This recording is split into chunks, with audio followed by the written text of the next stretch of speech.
See how Mo made me mess with the oh, man. What? Bro, what is you doing, man? Y'all, man. If you steal something, you're a thief. I mean, look up in the dictionary, that's what it means. Bad parenting. The pawn shop door swings open, and a furious mother charges in like a bull in a china shop, demanding to know if her daughter sold her precious ring here. How you gonna sit here and tell me? You told me you brought it here, right? Yeah. It best be here. I don't have it. Now what we gonna do? There's nothing What the I can hell do. we gonna do? Cause I need my Nothing I can do. Don't I this belong to my mother. I want my ring. Not a good impression anyway. To diffuse the chaos, Ashley stepped up. Let's see if it helped or not. You took your grandma's ring Yes. and you pawned it. When? The day before yesterday. Okay, so where's your ticket? I don't have it. So let me ask you a question as a mother. Did you press charges against your daughter for being a thief? I'm not pressing no charges against my daughter. Then you can't get it No, back. no. Get a grip on yourself, Mommy. The woman just won't listen to anyone. Man, where do such people come from? No wonder her daughter's acting the way she is. I came in here to try to resolve the situation. Because you want to Hey, figure get out. Hey, get off him. You better figure out some way to get your mom's ring back. Watch when I get your ass home. Now see? Now you got labeled as a thief. Coin thief. Ooh, there's a new player in the game. This fella's got a quarter that supposedly belonged to JFK when he got the axe. And guess who he's trying to sell it to? Les, of all people. This should be interesting. Hey, the second person to touch it, man. You see this, man? Who was the first? JFK, man. JFK. Hell yeah, I'm trying to get 30,000 for it, man. Really? Our friend here needs to know that he's trying to close a deal with the boss. Yup, the big cheese himself. You know what that means? He better have some answers ready. I don't think this guy even knows who the president is today. What year did they put Lincoln on the quarter? 67. Who's on a penny? Bill Clinton, whatever his damn name is. Well, he means you'll have to take your business elsewhere if you want to avoid glitter and dancing. But anyway, this punk got mad, and here's what happened next. Want to go out for the pass? Please. Man, Follow him out. much, man. Man. Oh, you forgot to ask Let's you. go. See how Mo made me mess with the oh, man. What? Bro, what is you doing, man? Y'all, A young man from Dallas walks in, all proud of the watch that his grandma gave him, thinking it's worth 500 bucks. But Les takes a look and points out some issues, saying it's not worth much. A man from Dallas walks in. What you got here? That's the watch my grandmother gave me. Uh-huh. And how much did you want? I'm trying to get 500. The guy's not having it. He wants to talk to someone who knows their stuff. Yeah, you see this discoloration on the side? No. Rose color metal in there, looks like copper. I see gold. But it's not gold. I wouldn't be able to take it. Can't give me nothing. Les tries to reassure him, but things go south. The guy's all frustrated, claiming his watch is worth 500 bucks, demanding to talk to the jeweler. Sorry. Can I talk to somebody that knows what they're doing? You can talk to me. Unless you're bullshitting me, man. I have to get home, man, this week. I understand that, but it's got no value. It does have value. Things begin to go south. This is a bunch of bullshit, man. I want to pawn my watch that's worth $500. Let me have you talk to my jeweler. Now, when the jeweler says it's basically worthless, things get wild. The guy goes off, and before you know it, he's getting escorted outside unceremoniously. Well, this guy's been in the jewelry business all of his life. He wants a $500 loan on a watch. What can you do with it? What are we doing? Well, I wouldn't really call him names. We're not calling you any names. Outside, he's still fuming, dropping some colorful words. It's a full-blown scene at the pawn shop. The guy wants his watch back, but Les isn't having it. Nothing. Stop being a bitch. This is the worst pawn shop in the city. It's a piece of dude. Give me my mother. Man, come over here and pick this bitch up. Yo, you, get him here. Let's go, my man. Yo, give me my buddy. Poise up. Yes, sir. Yo. A customer eager to test the bike's functionality pushed to take it for a spin right inside the store. Horsepower I got? A lot. 600 cc's, my man. Seth, smelling something fishy, hesitates but agrees to check it outside. The customer, though, pushes to ride it down the road, making Seth suspicious of his motives. It's just pretty wild. I want to see what it's got. Can I get the keys? I want to see if it starts. I'm not turning it on in here, but if you want, we can take it outside. Now, it's clear that this customer might have some sketchy plans. Seth, playing it smart, doesn't let the guy take control of the bike. Than a person he just met. You can't let me take the bike down the road. Now, the customer, thinking that he's all tough, brings in a friend, calling him his dog, trying to challenge Seth's authority. Let's try it out. Who's this guy? That's my dog. That's your dog? That's my dog. But guess what? Seth's got backup, Byron and the crew. Byron is known for his muscles ready to keep the peace. The customer, feeling overconfident, tries to provoke Byron, but it backfires big time. Byron takes charge and kicks him out. Understand? Why? You got somebody that's gonna stop me? Byron. Man, I don't need your dog. Come on, dog. You get over here and take care of this light work. Byron's big presence shows that loud barks don't always mean a big bite. The troublemakers learn the hard way that messing with Byron is a bad idea. Now, It don't matter where the fuck I'm from, man. You stay the out my face. That's all I can tell you. Show you whose face I'm getting. This your dog, right? You get up in my face. Have a nice day. Out my face. drama in the store, and Byron's not having any of it. I guess I had a big bark and a big bite, because I pushed both of them out of the... It's time for a showdown as the customer's all worked up about his busted lounger from the shop and he wants his money back. But surprise, he didn't keep the receipt. Money back. Ab lounger I bought here, man, workout. Now, this thing obviously couldn't handle what I was doing on it. So 2 days later, it don't even work. Let's lay it out. No receipt, no refund. But this customer's not having it. He's all about the money, not interested in an exchange, and things get loud. Security's on standby. Necessary to keep the receipt. I don't have a receipt. I didn't think I needed to keep it. There's nothing I can do for you without a receipt. If you had the receipt, I could give you an exchange. I could give you something. I don't want an exchange because it's probably going to be some again. How about you just get my money and then we won't have any more problems with this. The customer keeps pushing, not caring about security or anything else. He's dead set on getting his money back, even throwing out threats.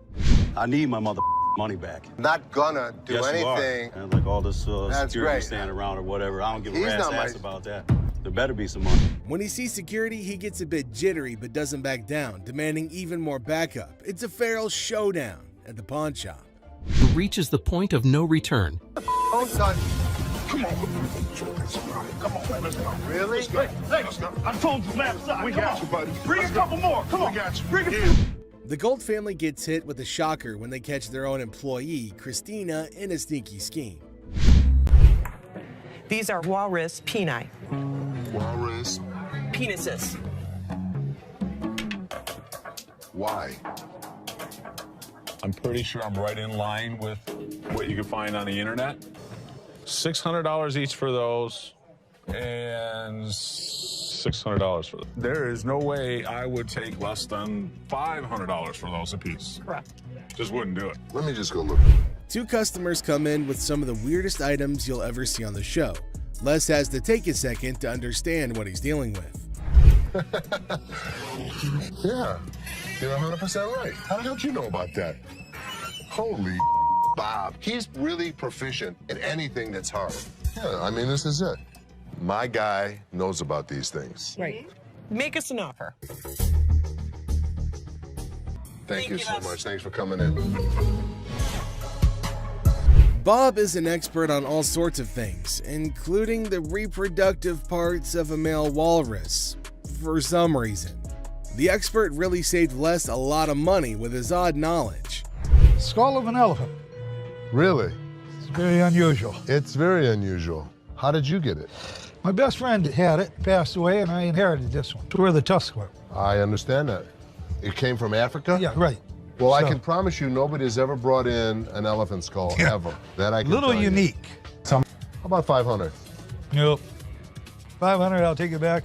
Throw it in my family room, even though my wife don't want it there. How about 12? How about 5,000? That's as low as I'm gonna go. It's definitely elephant season for Les, but will he be inclined to own this piece of an African elephant? Let me talk to my elephant expert. Africans are more expensive than the Asian ones. Africans are... So you don't really want to lug it back home, do you? No, I don't. So 600, 700. 800. I believe he'll put it in his own personal collection. It'll have a decent home. You are. Thank you. 51, 2, 3, 4, 5, 6, and 7. Thank you. Thank you. Les consults with his expert, and then he uses that advice to close down a good deal for the pawn shop. Robert Ashley, the deal expert, finds a customer with a car seat missing its base. Can Ashley make a deal, or will it turn into a funny situation? Ashley faces a funny moment. A customer wanted a Chilla scarf, but it's really just a bunny. Get ready for a wild time. So in walks this dude looking like he just stepped out of a heavy metal concert. Tattoos everywhere, face carved up like he had a disagreement with a razor blade. He's all like, hey, call me the devil. Seriously? Who does that? But hey, anyway, nice to meet you, Lucifer. Then he drops this bombshell. He's 2,500 years old. Seth's like, dude, you got me beat. Finally, someone older than my dad. But here's the kicker. He wants to swap his gold for some cash. Says money's the root of all evil. Yeah, buddy, you're really living the stereotype. 2,500 years old. Great. I finally got to meet somebody that's older than my dad. So how can I help you today? I want to get rid of this gold. Money's the root of all evil. This guy might take the cake for the weirdest guy that has ever walked through the store.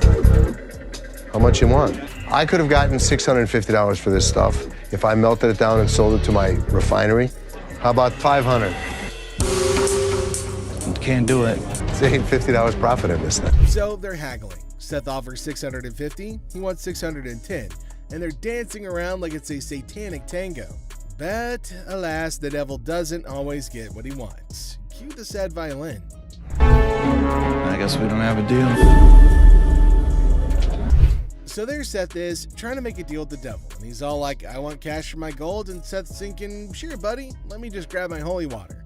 But seriously, with the negotiation, Seth offers him $650, he wants $610, and they're doing the demonic dance of the dollars. But in the end, no dice. No deal with the Prince of Darkness today, folks. Sorry, Satan. Maybe next time, bring a better pitchfork. Ashley introduces herself in a bubbly tone. Now Nana barges in, claiming that she was promised $400 for her 3-carat diamond earrings. She accuses Nicole of lying about the offer. Ashley Nana's outburst intensifies and she demands respect while causing a scene. Ashley calls for her removal, leading to a heated exchange.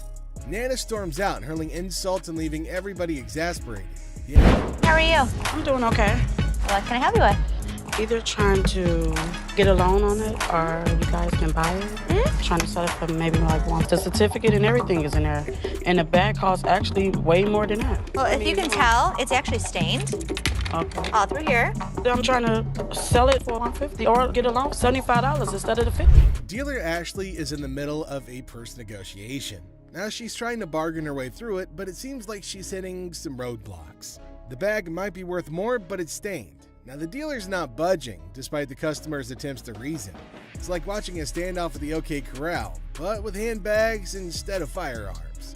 It costs way more than this. Okay, but I'm not going to pay you for the amount that you think it's worth because it's stained. This is not one of the newer ones. This is not this season. I know about purses. Can I get some? A pepperoni-looking ass. Pepperoni ass? I don't even know what that means. Did she take a look at her own ass? Can I get somebody else? Now, things are getting pretty spicy. The customer isn't backing down, throwing out some colorful language and asking to talk to somebody else, maybe hoping for a more favorable deal. Now Ashley's standing firm, not letting the pepperoni insults get to her. It's a battle of wills over a bag, and nobody's giving an inch. Can't blame a girl for trying, though. Somebody else? Why do I have to talk to you? Because You disrespectful. I'm disrespectful and you call me a pepperoni ass? Ugly ass bitch. Can I talk to the owner? I'm the owner. You're not the owner. The owner is the other man. You must have. How you get here? You your way to the top. The tension's palpable, and the customer wants to escalate things, demanding to speak to the owner. All surprise twist, Ashley is the boss lady. So, will the customer stick to her guns, or will she fold like a deck of cards? This customer was trying to sell a piece of jewelry that didn't exactly hit the specific weight to make him eligible to get the amount that he wanted to sell it for. It doesn't weigh enough for us to take it.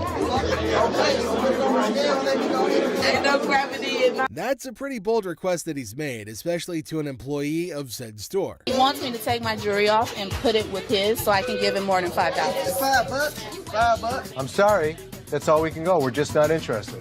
$5. We're not interested. Before he can hold everyone else up, Les manages to get him away from the window. Thank you. So I can't get nothing for it? Nah. Ain't nothing gonna work? We're not interested. Can't nothing go with it. I don't know what else you got to go with it. I ain't got nothing to go with. I'm asking y'all for something to go with it. Instead of just getting out of the store after all their business is over, this man decided to take a seat in one of the chairs in the store, which is a big no-no. No, he can go. I can't get a little bit from that. Hold on, man. Since he was being quite irrational, they decided to carry him out of the store, screaming and kicking. Can't get what I'm getting for.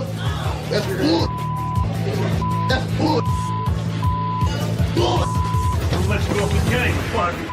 Seth is used to loud and rude customers, but this is the first time a customer tries to flirt with him. It throws Seth off balance for a second, but he proves that he's a businessman to the bone. What's your name again? I'm Seth. Oh, you cute. Yeah. Focus. Let me see your ring. Are you married? I'm good. That mean you're married? I'm good. Seth gives the woman his offer for her items, and she replies with an interesting counteroffer. Neither Seth nor Rich are willing to take up her offer, but Seth might know someone who will at least consider it. You want to taste it, Rich? I'm good. Rich, you just offered. Dude, listen, I wouldn't move in on your action.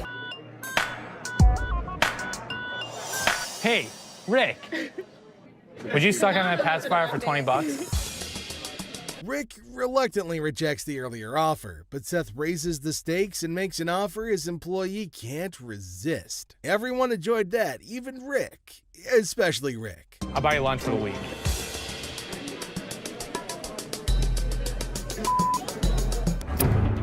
Ready?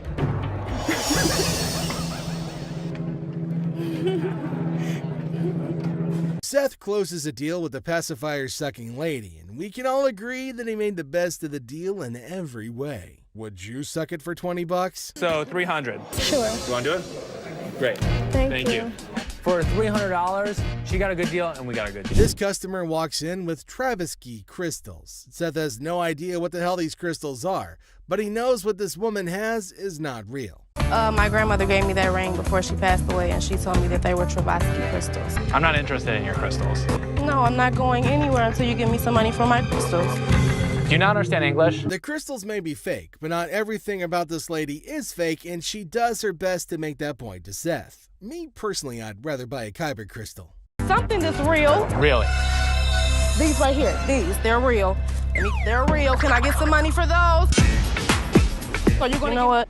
All this fake ass. You don't know no crystals when you see a mother. You. Have you ever seen a devil walk into a pawn shop? If you haven't, then you're in luck. The next customer to walk in claims that he's the overlord of hell. Seth.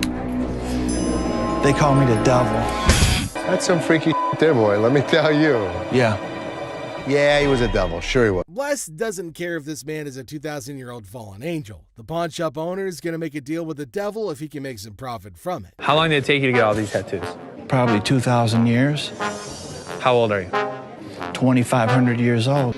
Tell me what you give me. The merchandise is worth scrap value. I could have gotten $650 for this stuff. I take $650. I can't give it to you. Sorry. Two old men come into the store looking to sell a computer that could go for a lot of money, if they sold it in 1997. We need some money. We're going to out west. We killed all the deer in Michigan, so we got to go out for bigger and better stuff. Most people don't get that aggravated when they bring in, like, ancient artifacts.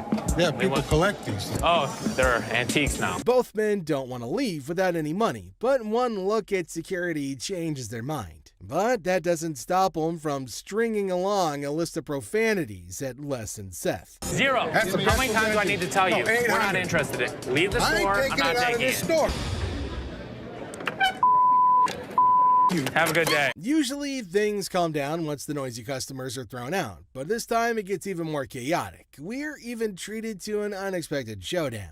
I did not drop it on accident, man. I didn't break it. I thought it was you, man. Oh, that's good. Two men come into the store and make the weirdest purchases. While Les is happy to make sales, his curiosity gets the better of him. You certainly won't believe what these men want with these items. I was looking at the chainsaws over here. We have chainsaws. You make us deal on both of them? Sure I can. So what's all this stuff for? Home defense. What? Is that what The you put around zombie your yard? apocalypse is coming.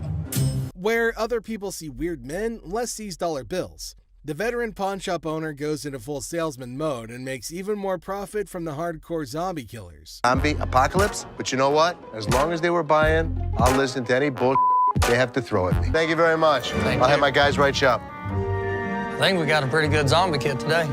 Got us some chainsaws. You know what, Rich? You, get out of the store. Thank you. Seriously? You just came right in the middle of my sale like that? We sold it, right? That's right. That's what matters. Yes, it does. I cannot wait till Uncle Les comes back. Well, ask one more time. Did you say get out of my way, you bitch? It's been brought to my attention that you have told Linda to get away from me, you bitch. Prove it. I ain't did nothing. Les is pissed with the gutsy move Tony pulled when he refuses to speak the truth, asking for proof instead. Tell me the truth. I did nothing but sold coat to a customer of mine. Les tries to make Tony confess by taking what he considers a softer approach. Tell me the truth and you'll be okay. It don't matter. I'm gonna lose anyway. What's the difference to me? Whatever y'all gonna do, man. What kind of attitude you got with me? It ain't you. Come on, man. You know what I'm going through out here. You know what she's doing on purpose. Do I give a as long as you make the sales? I make the sale. After trying one last time, Les manages to get a confession out of Tony. Well, ask one more time. Did you say get out of my way, you bitch? I told you to be a long bitch. Get the real line. Since he confirmed he did violate the rules, Tony bags himself a suspension. All right. See you Saturday. Maybe. Although he successfully delivered punishment to Tony, Les failed as a boss when he refused to try to know what could have led to the issue. How many chances can I give this guy? Ashley, how many chances can I give you? Me? You! Seth calls in Ashley, Seth, and Karen over to his office to go over the results he got from their mystery shopper. While making rounds through the shop, Les finds out Rich wasn't in his post. Where the hell is he? Rich! Seeing that Rich had left the business in a bid for pleasure, Les calls him over for a chat in his office. I'm looking for you in layaway. Where the hell are you? I gotta sit in layaway all day long and just wait for something to happen. I needed to take care of something that was out on the floor. Les threatens to fire Rich, who had been a loyal employee at the shop for over 20 years. It arrives, and bam! A pirate ship vehicle pulls up. Believe it or not, folks, pirate ships are real. How cool is that? Shiver me timbers. Let's dig into more detail. Buck's mischievous grin invited the pawn shop guy to inspect his street-legal pirate ship, leaving him in disbelief at the ship rolling on the road. Chumlee, intrigued, joined Buck for a spin, both eagerly anticipating Rick's mysterious response. Buck, bursting with enthusiasm, showcased every detail, building suspense for Rick's impending reaction, creating a thrilling wait. Woo! I'm on a boat! What's up, ladies? As we explore the boat's details, prepare to be mesmerized. Buck's turned it into a luxurious entertainment-packed ship with TV and laser beams. Buck's living in a fantasy, folks. He bumped the price to $250,000, leaving Chumlee stunned with a $100,000 offer. Bargaining ensues, but hold on. Rick's entering the scene. Things are about to get even more interesting, don't you think? No, that's bull. Whatever. Oh, sorry. $250,000 for a pirate ship? Buck storms off in anger. But if you're in the market, he's your guy. Ahoy, mateys! Now, speaking of high prices, would you consider a $5,000 spectacle? Mr. Vital tempts Corey and Chumlee with a priceless 18th century onyx diamond and platinum flip spectacles. Who needs such luxury just to read? Ponder on that, folks. Hey, how's it going? Hey, what's happening? I've got something here which I think is pretty spectacular. A magnifying glass. No, it's better than that. Bam! That is 18th century onyx. As Vital claims $5,000 for the onyx specs, Corey and Chumlee reconsider. Expected, right? Still stuck on the price? Time to move on. Corey seeks Rick's advice, and here's where it gets intriguing.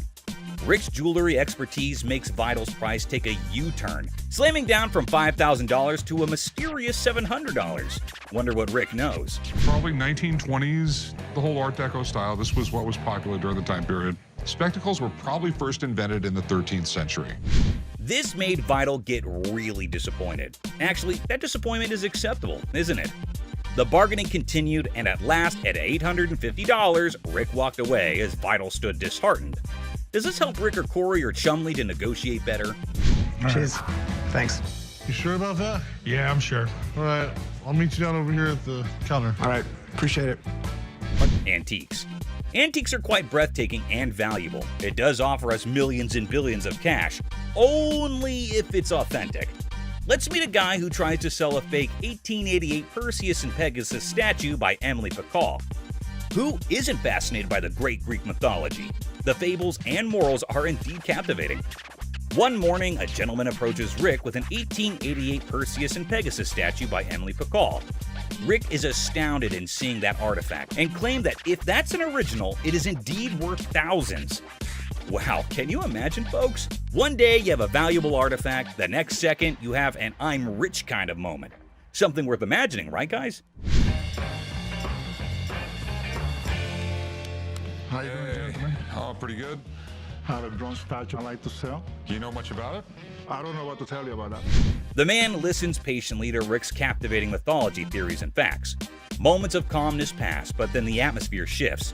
Rick drops a bombshell. The artifact isn't an original, but a recast. Things escalate before you can guess, and even security hovers on the edge. Dramatic, isn't it, folks? 1930s, died around 1915. He did a lot of mythological stuff. It escalated way too fast, and the man was done and stormed off the place cussing Rick and the other men. People were surprised, but it was a regular day for Rick. Rick's life is quite adventurous and fun, isn't it, guys? Let's research more about Rick's day-to-day meetings, shall we? Photographs are said to be the doors to the past. We live ourselves through photographs again and again. But what if the photographs are made to lie or to make money? Isn't that point of view interesting? Let's meet a man who uses the photograph of great Abraham Lincoln and Mary Todd Lincoln to make $1 million. On a pleasant day, Rick gets a potential seller who's going to surprise him and us all with his possessed item and the strange demand. Good. So here we go. Gorgeous. It's supposed to be Abraham Lincoln and Mary Todd Lincoln. Yeah. Chumley grows suspicious of the Abraham Lincoln and Mary Todd Lincoln photograph. Surprising? Not really. Rick steps in, emphasizing the need for a master's eye before sealing the deal. Confusion ensues, prompting Rick to call in Maureen, an expert. Maureen declares the photo illegitimate, sparking tension between Rick and the seller. Spicy, right? Now, the absurd unfolds. The seller demands a whopping $1 million for the photograph, leaving the crew and us, the audience, utterly speechless. The man has left us hanging. What's really going on here? In 10 years. Honest to God. I know, you think this is worth $1 million. Isn't that correct, guys? Anyways, Rick didn't encourage the guy, which led to the repercussions between them. He took the big leap and faded away from the scene of action. Is greed an important factor in this, or are the sellers genuine in their prices? A lesson for you guys. One shouldn't be dumb enough to be this greedy. So this dude walks in, right? And he brings in some equipment, no beating around the bush, and straight up expects a cool $100 for it. Can you believe that? Like, I'm trying to get at least $100 for it. $100,000? Yeah. I won't even be able to sell it. Well, the guy just flat out tells him that there's no way he can cough up $100. So the customer's disappointed, but hey, at least he's keeping his cool, right? So how much can you give me, man? $20. Well, we're clueless about what this dude's gonna pull off next. But hold up. Seth comes swooping in to handle the situation like a boss. Let's see how he tackles it. Sitting on the back? Do you know what it is? It don't matter how many you sitting on in the back. Because then I can't. Well, things are seriously heating up, and it's turning into a real mess. Seth tries to talk some sense into the guy, but he's just not cooperating. And instead, he's shouting like there's no tomorrow. Dollars for this. You paid $200 for that, I overheard? Yeah, I mean, really, you paid $200. So Seth breaks it down for him, saying it's not even worth $100.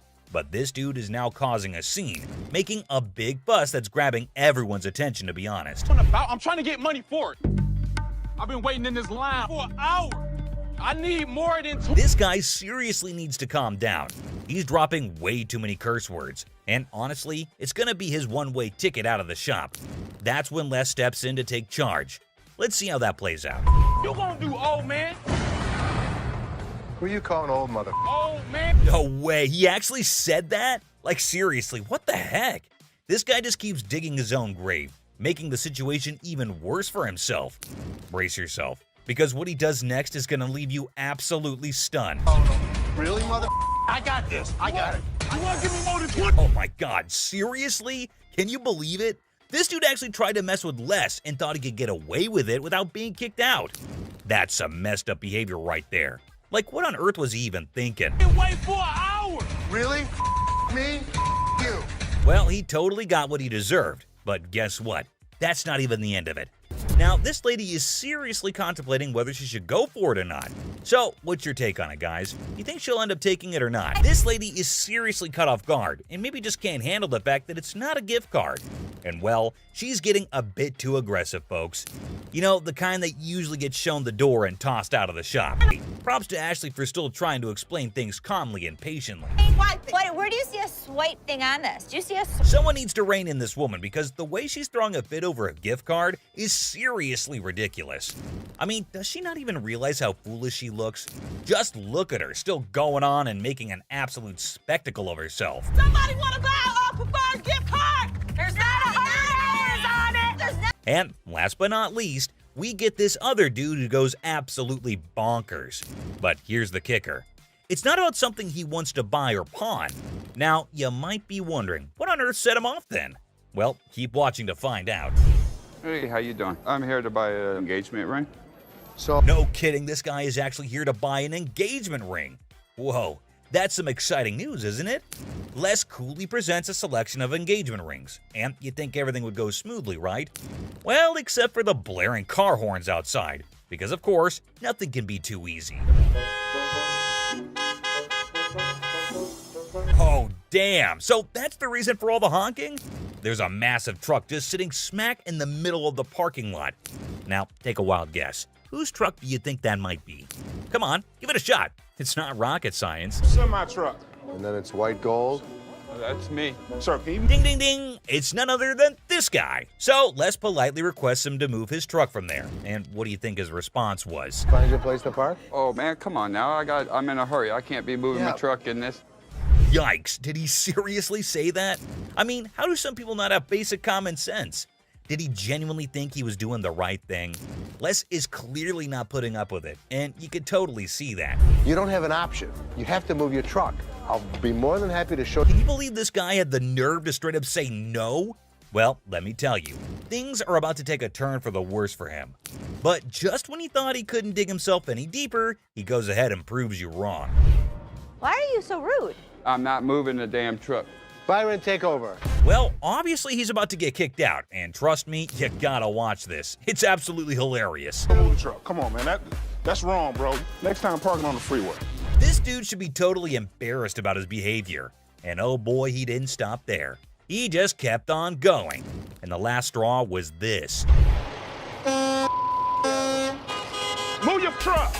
These two guys roll up to the pawn shop claiming they got hustled out of their laptops and dropping hints that a shop employee might be in on it. Tough back. There's two guys out here that are saying they were scammed out of their laptops. Les, the big boss, gets called in to handle this mess. As the duo spills their story, turns out they handed their laptops to some lady outside the shop, lured in by the promise of cash and laptop return. Tell me. She pawned 2 of our laptops, and she told us she was gonna give us the money and the laptops back because she knew somebody. Les is legit shocked. These guys expecting help after a sketchy deal? Nah, no way. You can see it on his face.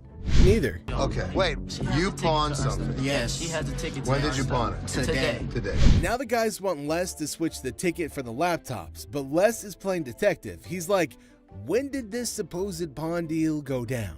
Today, they claim. Les smells something fishy and wonders if his employees are pulling a fast one, out of his way to help them. That's where we were trying to contact the owner because we want to... I am the owner. I was just trying to switch the ticket so she can't have them. You can, it's in her name. Legally, Les says the laptops belong to the lady. He can't just hand them over. The guys are desperate, suggesting a name switch on the ticket, but Les is like, nah, those laptops are technically hers.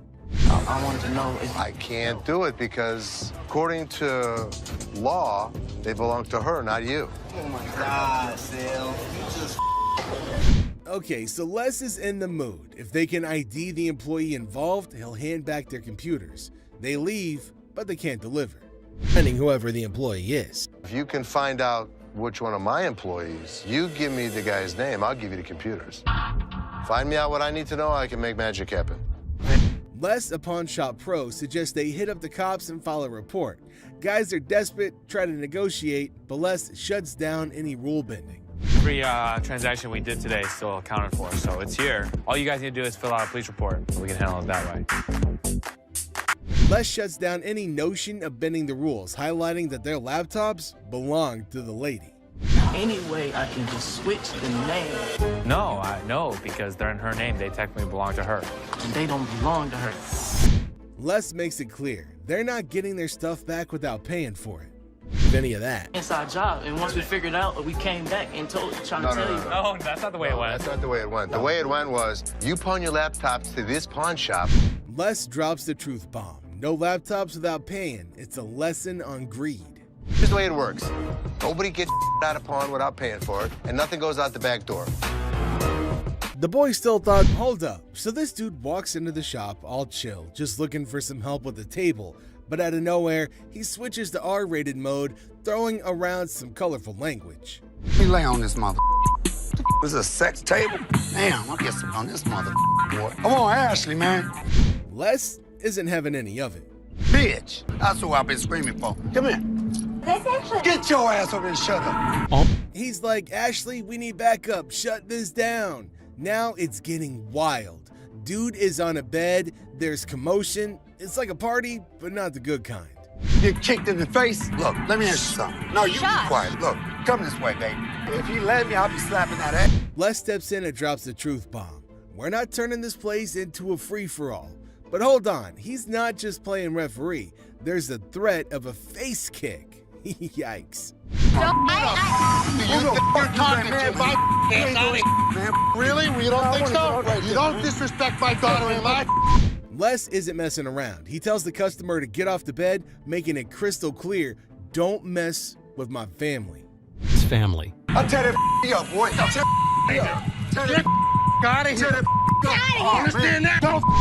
The customer throws out an apology, but man, what a scene, right? With my kid. I'm sorry, man. Don't with my kid. I'm sorry, Les. I'm sorry, man. This guy, Mark Hollingsworth, waltzes into the shop with the kind of sketchy idea. But trust me, his sales pitch is as smooth as sandpaper. Yes, Mark Hollingsworth. Mark Hollingsworth. Right off the bat, it's clear Mark's trying some passive-aggressive marketing. Les isn't buying it, though. But he's parked illegally, and we want to be... Tension builds as Mark insists on linking their businesses. Les draws the line, saying Mark can't come in and shake him down. It gets really intense, and Les gives Mark an ultimatum. Leave or get tossed out. What does that mean? Well, I'm going to give you some... Les, not one to back down, successfully kicks Mark out. Mark, feeling a bit defiant, says he'll be back, but Les isn't bothered. He's like, you're not welcome here. But he just won't get a clue. Les has got grit and refuses to fall for dodgy deals. Mark's attempt to twist his way into a business thing. In a strange pawn shop turned into an airplane seat sale, things got wild when a gutsy and unusual woman decided to turn the whole event into a comedy show. Picture her like a sneaky cat strolling over to a chair and ignoring the "Don't Sit" sign as if it were garbage. It was as if your rebellious grandma suddenly took center stage, tossing caution and posters to the wind.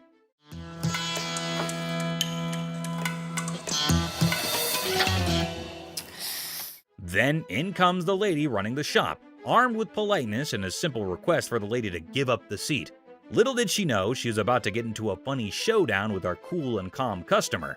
The woman, looking super confident and mischievous, said, "Just let me be," treating the chair like her personal throne. Okay, these are for sale. We don't have like a trial and error.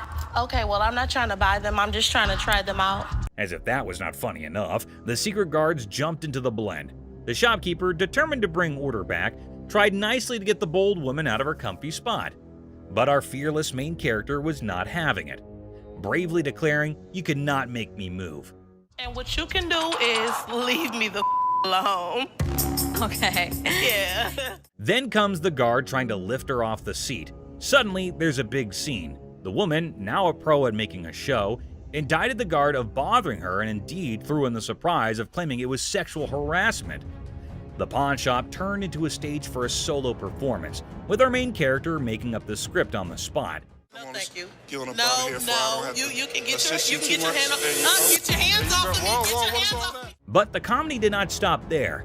Wanting to leave with a bang, our leading lady dramatically fell to the bottom, blaming the confused guard for pushing her. The shop, once a place for buying and selling, turned into a theater for a funny play where reality and silliness conflicted in the most hilarious way. Girl, You pushed me. What? I didn't touch. Did I touch it? And just like that, the woman in the pawn shop left everyone. Guards, shopkeeper, and onlookers scratching their heads, wondering if they had just witnessed the craziest pawn shop show ever. I'm not going anywhere. Do whatever you want. And we can have a staring contest. Joe Sofa Saga. In a pawn shop full of weird and wonderful things, a guy named Joe was on a mission for the perfect SETI. The man was on a tight budget, but his bullishness was as high as his hopes of chancing a hidden treasure among the fine furniture. Well, here's the deal. I just moved from New Jersey, my wife and I. We just bought a house, and she sent me here. She said, see what you can pick up. Perfect. Let's find some. He spotted a couch that looked like it had been through a lot. The man with a hopeful look asked the shopkeeper if they could clean it before he bought it. Little did the man know, this couch had a history. Spills, stains, and all sorts of weird stuff. The shopkeeper, trying not to burst into laughter, convinced the man it was a great deal without mentioning the hidden surprises. So inexpensive, right? Really? Yeah. I gotta tell you, man, that's nasty. Not giving up, the man confidently sat on the couch, comparing the dirt on it to his shoes. I'll tell you what, my shoes are cleaner than this couch. Then don't buy it. With a serious face, he said, "I'm pretty sure my shoes are cleaner than this thing." He even tried to make a deal, $200 for the not-so-great couch. $397.77. Really? Well, I only got $200. It was a deal only Joe could find reasonable in the world of craziness. The real laughter started when this man, without thinking much, joked that if the couch were the shopkeeper's daughter, she must be a nasty one. The line between funny and awkward was getting blurry. We had a reupholstered and I gave it to Ashley. Is that right? Yeah. Is that your daughter? That's my daughter. She must be nasty, too. Out of the blue, a guard, called in by the offended shopkeeper, rushed in like a superhero. Joe was lifted off the couch and thrown out of the store, leaving everyone laughing. Yeah. Walk out. Walk out, my man. The pawn shop adventure had ended, but the story of Joe and the not-so-clean couch was sure to be a tale told with giggles and grins for years to come. Yes, sir. I'll go someplace else. That's the Dirty D right there, baby. Comic pawn shop confrontation. Okay, a man is coming towards the shop. Wait, what? Is he coming to have something from the pawn shop? The man asking about her daughter means how creepy it is. Hello. I need to pick up some stuff for my daughter. Is it in pawn? Yes, ma'am. Laughter begins. Everyone around is intrigued to know what had happened to this man. Oh, another man entered into the argument. Let's see what would happen. Man accusing the shop owners of stealing. How crazy this man is, constantly accusing them of being thieves. No, I want the stuff. Yeah, but without the ticket, we can't give it to you. The man is constantly infuriating them and sees he has come out the carbon. Who knows what will be the end of this nonsense fight? Oh, they're about to have the piercing argument. I'm here, I want the stuff now. And what's he gonna do? The man called the guard to throw him out, but see, the man is not in control. He is constantly arguing and challenging them without knowing the fact of the danger he's really in. Oh God, he's challenging the massive guard! The guard stopped him and said, "Don't touch me," but the man was not understanding. Hey, I ain't scared of him! Is he serious? Calling his death to come earlier. The guard, in his fur, sent the man out. The really funny moment for all because the stupid man in his arguments really put him into account. Hey, you can't get... Hey, I want my stuff! I tell you what, big boy! Hey! Battle for sanity. Well, folks, take a look at the pawn shop's front yard. It's like a bustling highway out there. The crowd has formed a lane longer than my grandma's stories. And guess what? The sanity levels are off the charts. It's like a contest for who can stay the sanest. Now, hold your horses because here comes the geniuses. These folks are more interested in the pawn shop than a cat in a laser light show. No, he's from California. Look at all these idiots. They've gathered like it's the grand opening of the Pawn Shop Olympics. What's the big attraction, you ask? Maybe they're expecting a magic show, or perhaps the pawn shop secretly giving away free wisdom. Or, here's a wild thought, they're gearing up for a full-scale aggression mission against the poor souls inside. Watch out, world, we've got a pawn shop revolution on our hands. Stay tuned and remember, in the pawn shop chaos, sanity reigns supreme. Good luck, brave souls. That's nuts. But in this next episode, this person walks in with a really interesting gun. But how interesting? You're about to find out. Yeah, it's like something James Bond would wear. Yeah, right. You just saw that, huh? But that's not out of a James Bond movie. That thing is as real as it gets. What can I help you with? I'm here to sell my ring pistol today. Well, you know how a gun never stays in the shop for long, be it whatever shape or size. But this thing is something I've never seen or even heard of before. Have you ever seen a pistol ring? Boy, you're looking at it right now. This is something definitely worthy of adding to the antique collection list. Come on, you have to agree with me. Everything about this pistol ring is antique, from loading it to the trigger to its hammer. This thing is a killer. Literally. You know what?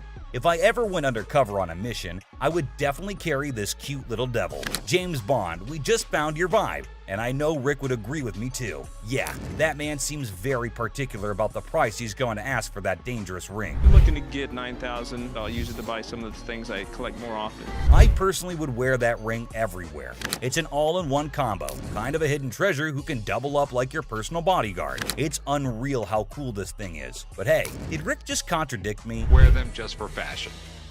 Damn. Rick has got a good sense of humor, not gonna lie. Seriously, getting hit by that mini pistol ring would definitely hurt your ego hard, man. It's also seriously a gun. I mean, it would really hurt getting shot with this thing. And oh, I kid you not when I say that the man clearly did his homework right. He literally asked for $9 grand in the blink of an eye. I mean, that piece truly is a showstopper. But that expensive? Damn. A $9 grand. They're pretty rare. So what happened is that the deal took an intense turn, and Rick, being the smartest in this show, had to prove it. So before finalizing the deal, he wanted a bit of expert advice. I mean, that's always better than regretting later, right? So let's see what the expert had to say about this antique pistol ring. The European gunsmiths, they were making all kinds of little weird things. This is the Imperial Protector. Basically, looks like this tiny mean machine has taken down quite a few people in the past. So it must cost a bomb. But let's hear it from the expert himself. For $11,500. Okay. Thanks, Tony. I really appreciate it. Whoa, I never expected that. $11.5K? That's crazy. And just look at the size of that thing. That thing is golden for sure. But as you know, Rick plays by his own rules, and I'm curious to know what he has to offer. I'll give you $3,000 for it. No, can't do it. Okay, so Rick is trying to settle the deal for $3 grand. But bro, that's like not even half the price the seller asked. Do you think the man will accept the offer? For someone who knew a great deal about the pistol ring, I don't think this man is gonna budge. But Rick wasn't ready to give up or give in as yet. So, do you think they'd both settle on the same grounds? Who do you think is gonna win this round? Well, let me put your anxiety to rest, for here comes the moment you're waiting for. As amazing as this thing is, I'm sorry, I just can't do it. And just like that, Rick missed the chance and saw the extraordinary collector's pride walk right out of his door. But what happened in this next episode is even crazier. Working with an instrument maker and got really, really interested with the harmonica. You know how music instruments can be great collectibles. In which case, what do you think about an ancient instrument that has an emotional connection to it? Does it help double up the price? Well, I don't know about you, but I have never seen a shining gold M. Hohner harmonica. We've all played a harmonica once in our lives. Right, we have. And we thought we were good at it. So for those of you who don't know who Matthias Hohner is, here's a quick history lesson for you. Hohner was a trained watchmaker born in Germany. And his company, Math Hohner AG, is the oldest and largest producer of harmonicas in the world. If you want to know more about this masterpiece, here's Rick for you. So apparently the watchmaker was so blown away by the piece that this is what happened. So he saw the writing on the wall, but he was also working with an instrument maker and got really, really interested with the harmonica. Rick's knowledge never fails to amaze me. There's no question that he is a master of his job, and his trade skills are even better. But is this going to be a jackpot or a lost cause? Before Rick states his price, he found a problem with the musical piece. You get in the ballpark. Okay, all right. It's plastic, and it's not in the greatest shape. I don't know, it's not too bad a shape. The cardboard's coming off. Oh no. That's gonna majorly affect the price of this beautiful piece right here. So while the seller was holding on to a grand $500, what Rick pitched was unbelievable. Here's $75 for it. It cost $75. Wow. I would feel humiliated if I was that harmonica right now. I mean, come on, man, it's not that bad. But what can I say? Rick knows better. And the seller wasn't ready to back up, and even had a genuine reason for it. $1 to fill my truck up with gas right now. I can't take 75. I find the man reasonable. The least you can do is compensate his gas. But as you know, there are no emotions involved in business. Rick's not taken aback by anything, and sticks with his price, but he failed to grab the deal. I think he wouldn't mind much though, because the harmonica was plastic, and it was also peeling off in some places. So sadly, the seller needed to go back home with the broken instrument, and he couldn't even make enough money for gas anyway. Next up, we got this interesting thing that you'd never expect at a pawn shop. The guy just pulled in the parking lot with a boat he wants to sell. So Chum and I... Yes, it's a freaking boat! What you're looking at is a 1958 Sea Flight Glastron, and this is no common sight, y'all. Rick and Chum came to take a look at the huge and fascinating boat, and it looks like they already like what they're looking at. 57 Chevy, didn't they? Sure did. Is it a convertible? And how could something start without Chumley's irrelevant questions, right? Like always, he was more worried about the boat being convertible or not. Well, Chum, you definitely cannot expect everything to be fancy, okay? Despite that, I can't help but love Chumley's confidence. Meanwhile, the seller has made up his mind to demand a hefty $10,500 for the boat. Let's hope he can make just as much from the master of negotiation. And this time, the item in question was a timeless beauty, created in 1958, standing tall, defying the effects of time. Whoever maintained it surely did it with the utmost care and dedication. Great work right there, but I think someone is already getting busy coming up with the numbers. It looks just like the 57 Chevy I got for the old man's birthday.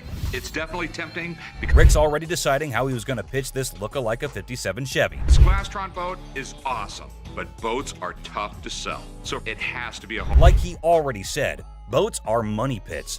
I mean, nobody would want to keep this huge boat in their homes as an antique. Quite rare, as the word suggests itself. But this seller is definitely giving Rick tough competition. With all that USP knowledge he was throwing about, he came in here ready to face the pawnbroking world. Do you know why? Because it was a little 17-foot boat. No, because it was fiberglass. No more wood boats. Wood boats were moving out. But what happened next was totally unexpected. 10-5.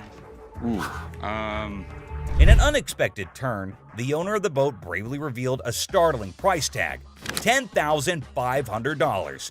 Wow, that's crazy. What do you think Rick is gonna do? Will he buy it or break it? I don't even want to make you an offer. There's too much work that's got to be done for me to make anything. Did you see that? Rick didn't even make an attempt to convince the donor to accept a lesser price. But that's exactly what the show is all about, expecting the unexpected. But you cannot miss this museum piece that just made its entry. Refrigerator. Well, well, well, guess what we stumbled upon? A person. Yeah, a real-life human being lurking inside a refrigerator. Now that's one way to stay cool in a store. What the are you doing? I was checking out this refrigerator. I've heard of this situation happening before. People hiding in trunks, in suitcases, in cabinets. They wait until the store closes and then they rob the place. Our fella takes refrigerator admiration to the next level by boldly sitting inside. Talk about being a big Ice Age fan, huh? Just cut to the chase, man. You gonna buy it? I was thinking about buying it. Don't you normally check it out by looking at it, not testing it out? Sometimes. What are we gonna do, rob us? This mother is not getting away with it. Not here. Get ready, everyone. An exciting scene unfolded when the store owners confronted a potential thief. What an electrifying clash we're about to witness. Come on, man. You kind of remind me of like a crackhead Snoop Doggy Dogg. Tell you right now, you take another step, it's gonna be your last step of walking. Were you gonna stay in there all night, come out in the night? What if this guy is part of a bigger team? I'm worried. I need to figure out a solution and talk to my dad. Fake diamonds. This thrilling episode of Hardcore Pawn features a woman claiming her niece gifted her some earrings from their store. Oh, let the drama begin. So there's two problems here. The first problem, you don't have the receipt. of all, No cash. on the receipt, it says no cash refunds. One more problem that's really key to this whole thing. These are fake. Everything got off to quite a normal start until the lady customer was asked about the receipt. Yeah, apparently she was looking for a pass on that. Talk about being delusional. Two options. You pick whichever option you want. You can leave. No, I ain't going no where. Second option is you can get the receipt and then Ain't no can you mother finish receipt. listening? It ain't no Can you receipt. finish listening? No. It's time to leave. I'm not going nowhere. It was like a verbal storm. As far as her reaction goes, well, let's just say it was quite the showstopper. Let's see how Ashley handled the situation. This is Joe. How you He's doing, gonna show Joe? you to the front door. Wait a mother minute now. Get your hands off. I guess Don't you're touch leaving. it. I'll be back. I'll be back. See you then. Little ass baby, you need to go get fair right quick. Welcome back to our channel. And unexpected turns on this episode of Hardcore Pawn, where the ordinary becomes extraordinary. Body slam. A man brings heavy vibes into the pawn shop, sharing his grandma's passing and hoping to trade a ring for rent money. Ashley, usually the pawn queen, battles a customer storm. The ring debate escalates into a shouting match. A $3 bill. Well, look at this drama unfolding in our favorite pawn shop.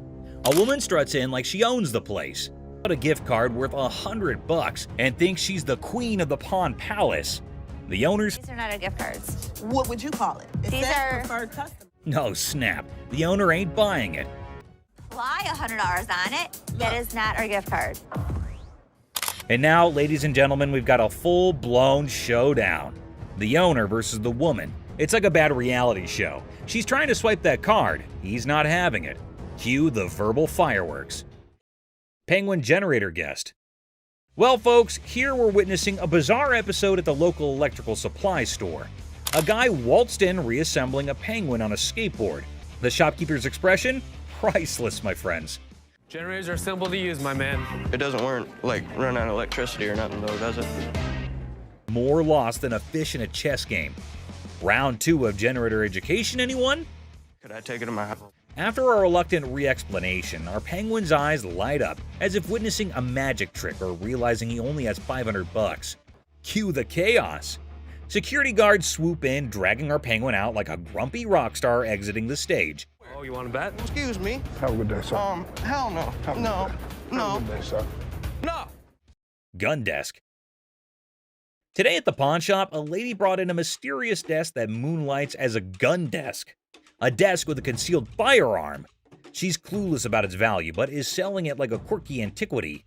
If danger strikes, just push the button and file your stress away. Where in the world did you get this? I got it in an estate sale. I was just looking for a nice little desk to put a guest book on. Apparently, the lady got this gun desk from an estate sale, thinking it was just a cute desk for a guest book. The seller's reaction? He's seen hidden guns in everything. Swords, canes, cameras, but a gun-disguised desk? It's like 007's DIY project gone wrong. You're really not going to stop anybody if you shoot them in the thigh with a small 22 like that. Well, it's not even a regular 22. It's a 22 short or something, it looks like. The pawnshop seller, baffled by the antique gun desk, insists on a buddy inspection to verify its age. The buyer, eager for the coolest desk ever, is like, where's the gun though? Antique furniture shopping meets gun control comedy. This thing is a gun. You press there's the trigger. That falls down, hits the hammer. The bullet flies out this way. The second seller is utterly perplexed by the gun desk, questioning its practicality. He's pondering who would buy a tiny desk with a hidden firearm. Meanwhile, the buyer's probably thinking, well, it's the perfect desk for a high-stakes game of hide-and-seek. The other thing is, I don't know how old this thing is. The seller delves into firearm logistics, explaining the pre-1898 loophole and the concealed weapon twist. Meanwhile, the buyer's probably regretting not majoring in antique desk forensics. Okay, it's one to have a gun, but now you have a concealed weapon because it's a hidden gun. Have you had it apart? Yes. The seller navigates the murky waters of antique gun regulations. The buyer, eager for a legal loophole, contemplates turning the gun desk into a non-threatening relic. Antique fire drama at its finest. Thanks for bringing it in. Oh, you're welcome. I really wish I could have bought this because the odds of another gun desk coming in here are slim to none. Super Bowl ring. walked into the pawn shop like a Super Bowl champ flaunting a ring fit for the football gods. The seller's nervous about the big bucks, defending the ring's authenticity with player credibility. The expert, dropping knowledge on the 04 Patriots ring, relishes Eagles' losses. He educates on the ring's bling, emphasizing player ring's value, and highlights the counterfeit struggle. Usually you would see that not only in a different location, but it looks to be actually hand engraved rather than actually out of the machine. Despite the unconventional markings, he vouches for the ring's legitimacy. The 04 Patriots bling gets a 100% authenticity seal, and family banter erupts over the new edition, turning it into a $20,000 paperweight threat. The ring battlefield unfolds. German spy camera. At the start, the speaker enters a pawn shop and introduces the item, a 1950s German spy camera reminiscent of something out of Inspector Gadget. The brief mention of Inspector Gadget adds a touch of intrigue and playfulness to the scene. So how's it work? You adjust these little dials here depending on what you're trying to take your photo of. The focus shifts to the camera itself, identified as a Minox 3. The speaker highlights its compact size, likening to a cigarette lighter. If you give a 10-year-old a camera and say it's not just a camera, it's a spy camera, it probably got you out of your parents' hair for a couple hours a day. Oh, yeah. The customer expresses the purpose of their visit to sell the 1950s Minox 3 spy camera. The stated price expectation is around $150, indicating the perceived value of the vintage device. With all this on there, it makes it completely illegal for me to have anything to do with it. Chopper loan negotiation. So how can I help you? Yes, I got this. I can help him. I got it. How do you think you know more about silver than I do? I know how to price it. I know exactly how to. In a high-stakes confrontation at a jewelry counter, emotions flare as two individuals argue over expertise. Tensions rise with each claim about pricing silver, creating a chaotic scene. $30,001. No, it's not the $1. 30 grand. I'd like to say yes. Listen, 40 or 20. Let's flip a coin. The scene shifts to a pawn shop where negotiations over a custom-made chopper motorcycle take center stage. The owner seeks a loan, facing financial struggles and desperate circumstances. What are you doing? What you got? See if I can get a loan on my chopper. It's a 113 motor. The motor alone was $7,000. The stakes rise as a coin flip determines the fate of a $20,000 loan for the chopper.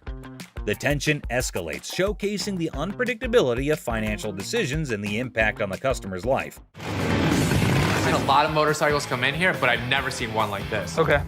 I need about $10,000. The focus shifts to the custom chopper's specifications and sentimental value, highlighting the emotional connection due to the brothers' craftsmanship.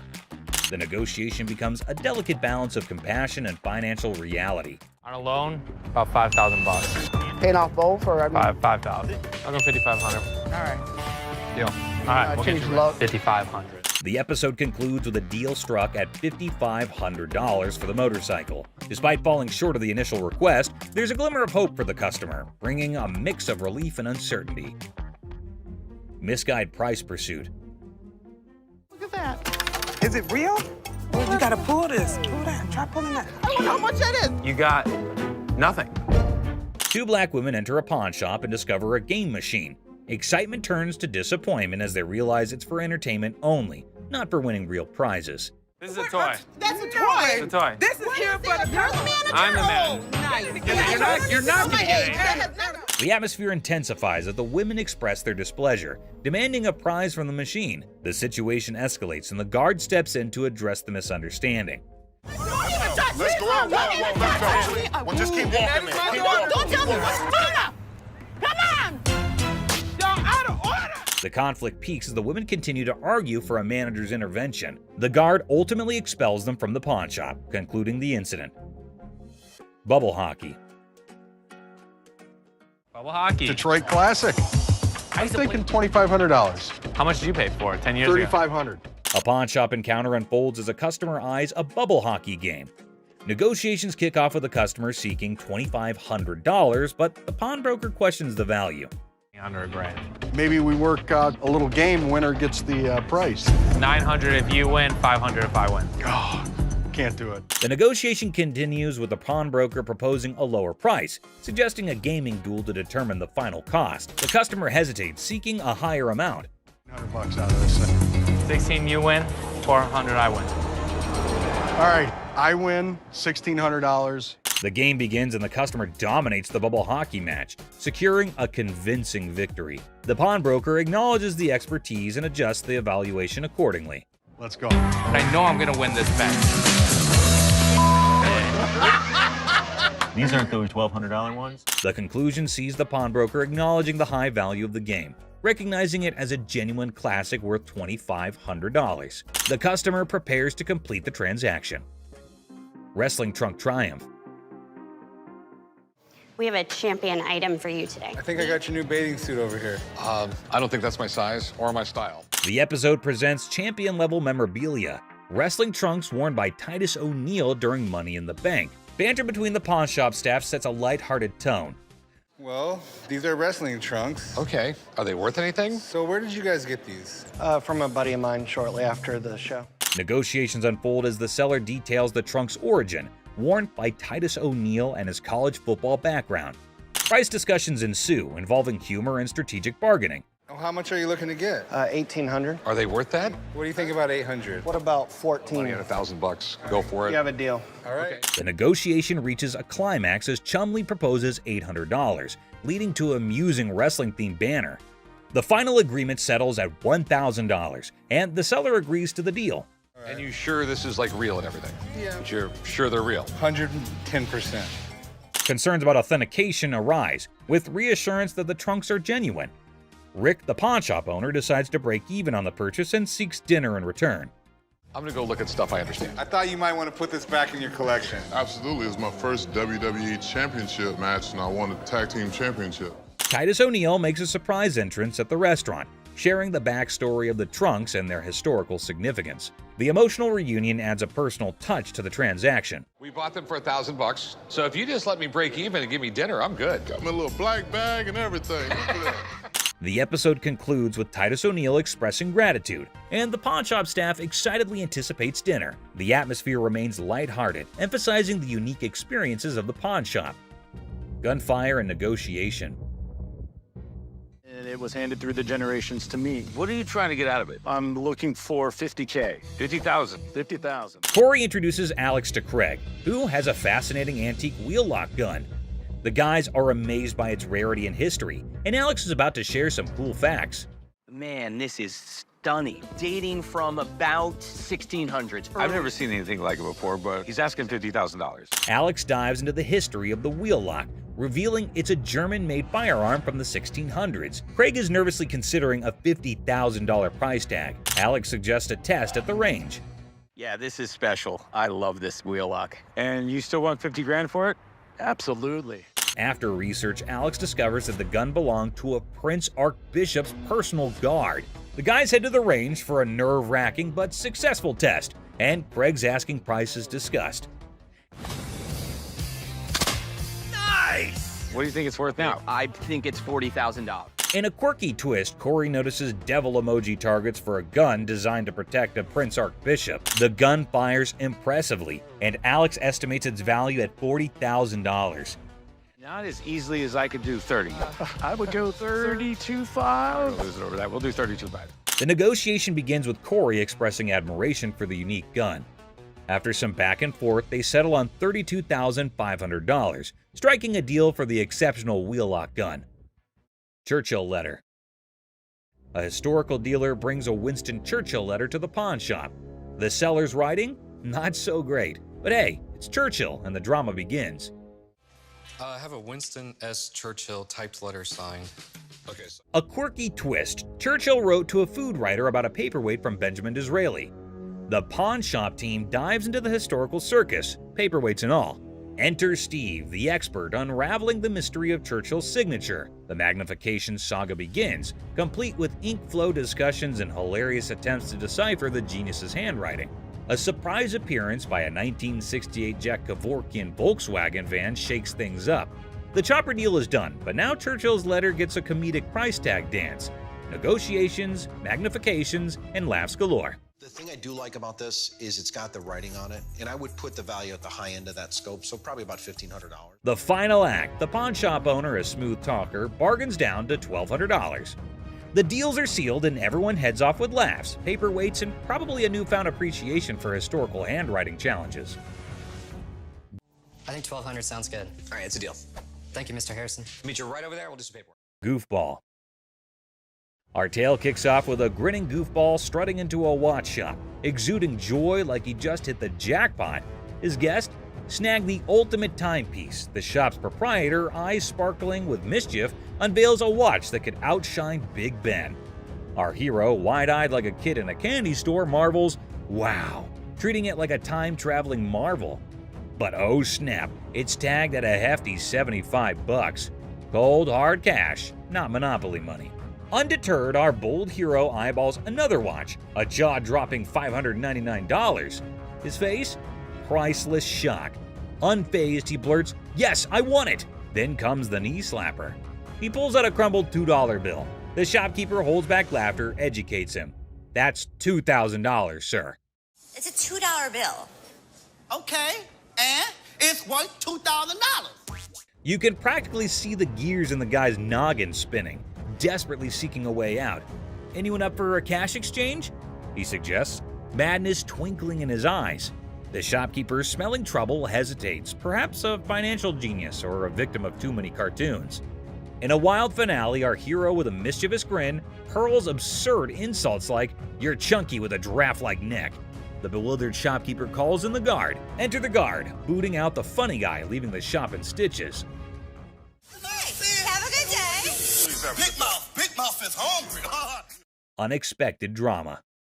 Strap in for a wild pawn shop ride. A lady steals the spotlight, but surprise, Mr. Sneaky tiptoes in for a bear hug, sparking unexpected drama. Gasps echo as the leading lady jumps, but it's just a playful fella. Great day in American jewelry. Laughter erupts. Who knew a pawn shop could be a comedy club? In this 6-second snippet, the pawn shop transforms into a stage for unexpected antics, surprising and delighting in this unlikely comedy setting. Great day in American jewelry. What can I say? In the chaotic shop hustle, a dude flaunts a watch that could fund a small country. The shopkeeper, hungry for a bargain, attempts a haggling dance. But Mr. Watch Wizard wants stacks on stacks. I came over to sell a beautiful watch. Okay? Tell me a little about it. Cue the dramatic moment as the shopkeeper grabs him, yelling, "Hold up, time traveler!" Suspense builds as they investigate. Is it legit or a fancy imposter? Get ready for the ticking truth. So can you come back in about an hour? No problem. Perfect. I'll see you in about an hour.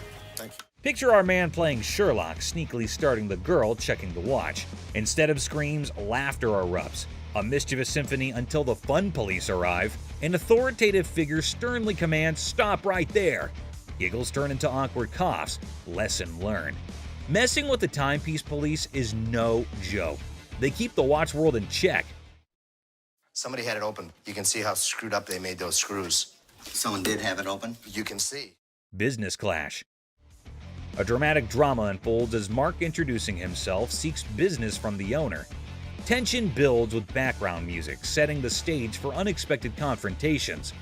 The owner, unimpressed, rejects the offer, leading to a clash of perspectives and business philosophies.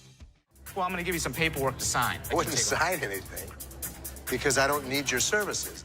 The comedy irony emerges as Mark persists, unaware of the futility of his attempts to sway the determined owner.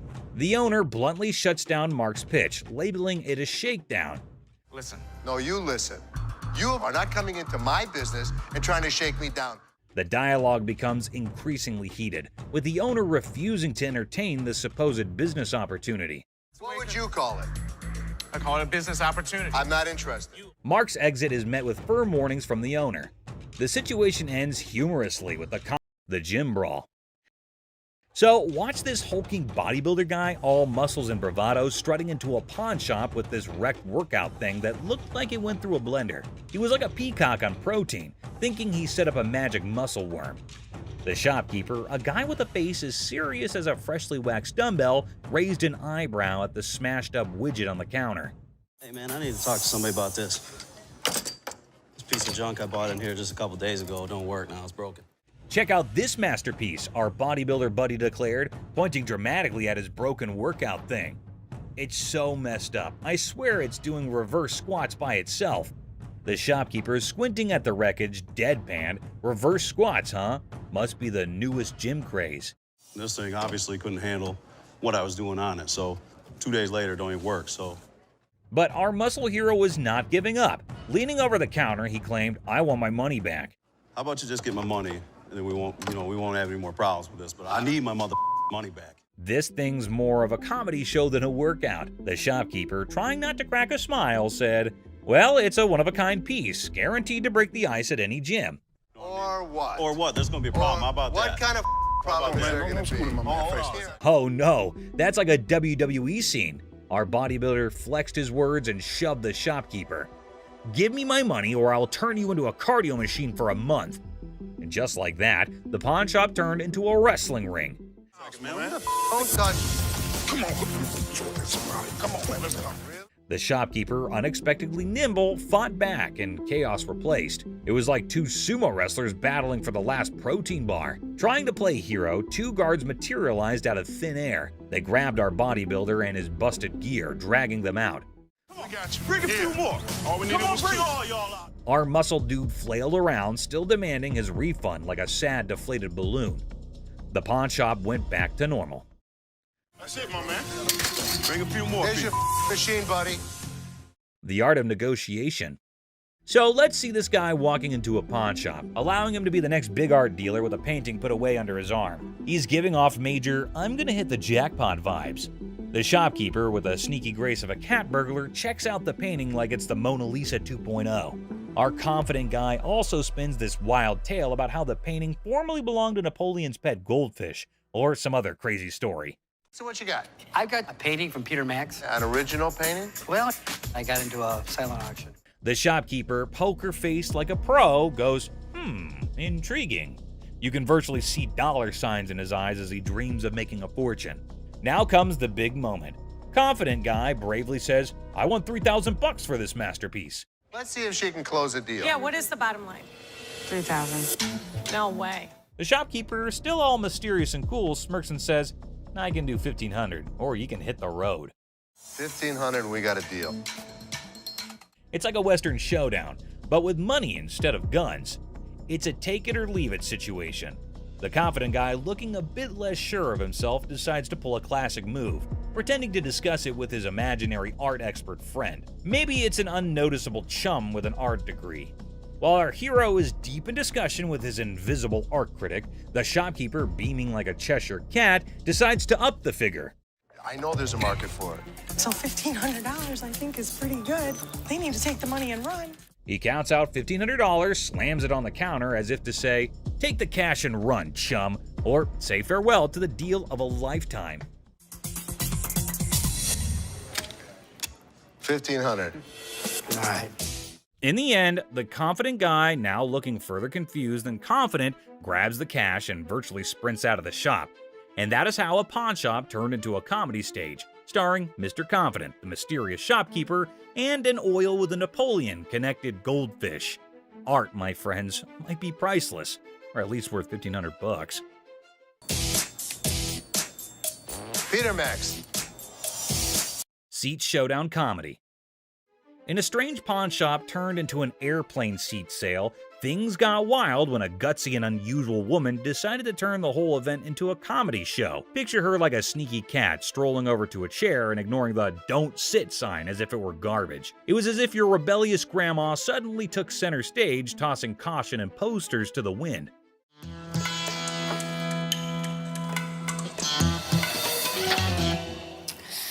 Then in comes the lady running the shop, armed with politeness and a simple request for the lady to give up the seat. Little did she know she was about to get into a funny showdown with our cool and calm customer. The woman, looking super confident and mischievous, said, "Just let me be," treating the chair like her personal throne. Okay, these are for sale. We don't have like a trial and error. Okay, well, I'm not trying to buy them. I'm just trying to try them out. As if that was not funny enough, the secret guards jumped into the blend.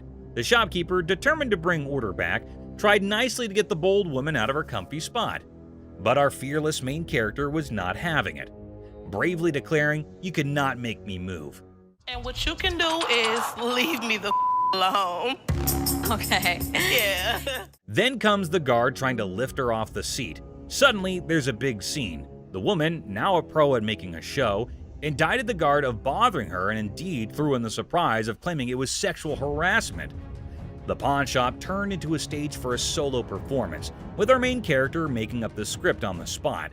No, thank you. No, you can get your hand off. Get your hands off of me. Get your hands off. But the comedy did not stop there. Wanting to leave with a bang, our leading lady dramatically fell to the bottom, blaming the confused guard for pushing her. The shop, once a place for buying and selling, turned into a theater for a funny play where reality and silliness conflicted in the most hilarious way. Girl, You pushed me. Did I touch you? And just like that, the woman in the pawn shop left everyone. Guards, shopkeeper, and onlookers scratching their heads, wondering if they had just witnessed the craziest pawn shop show ever. I'm not going anywhere. Do whatever you want. And we can have a staring contest. Joe Sofa Saga.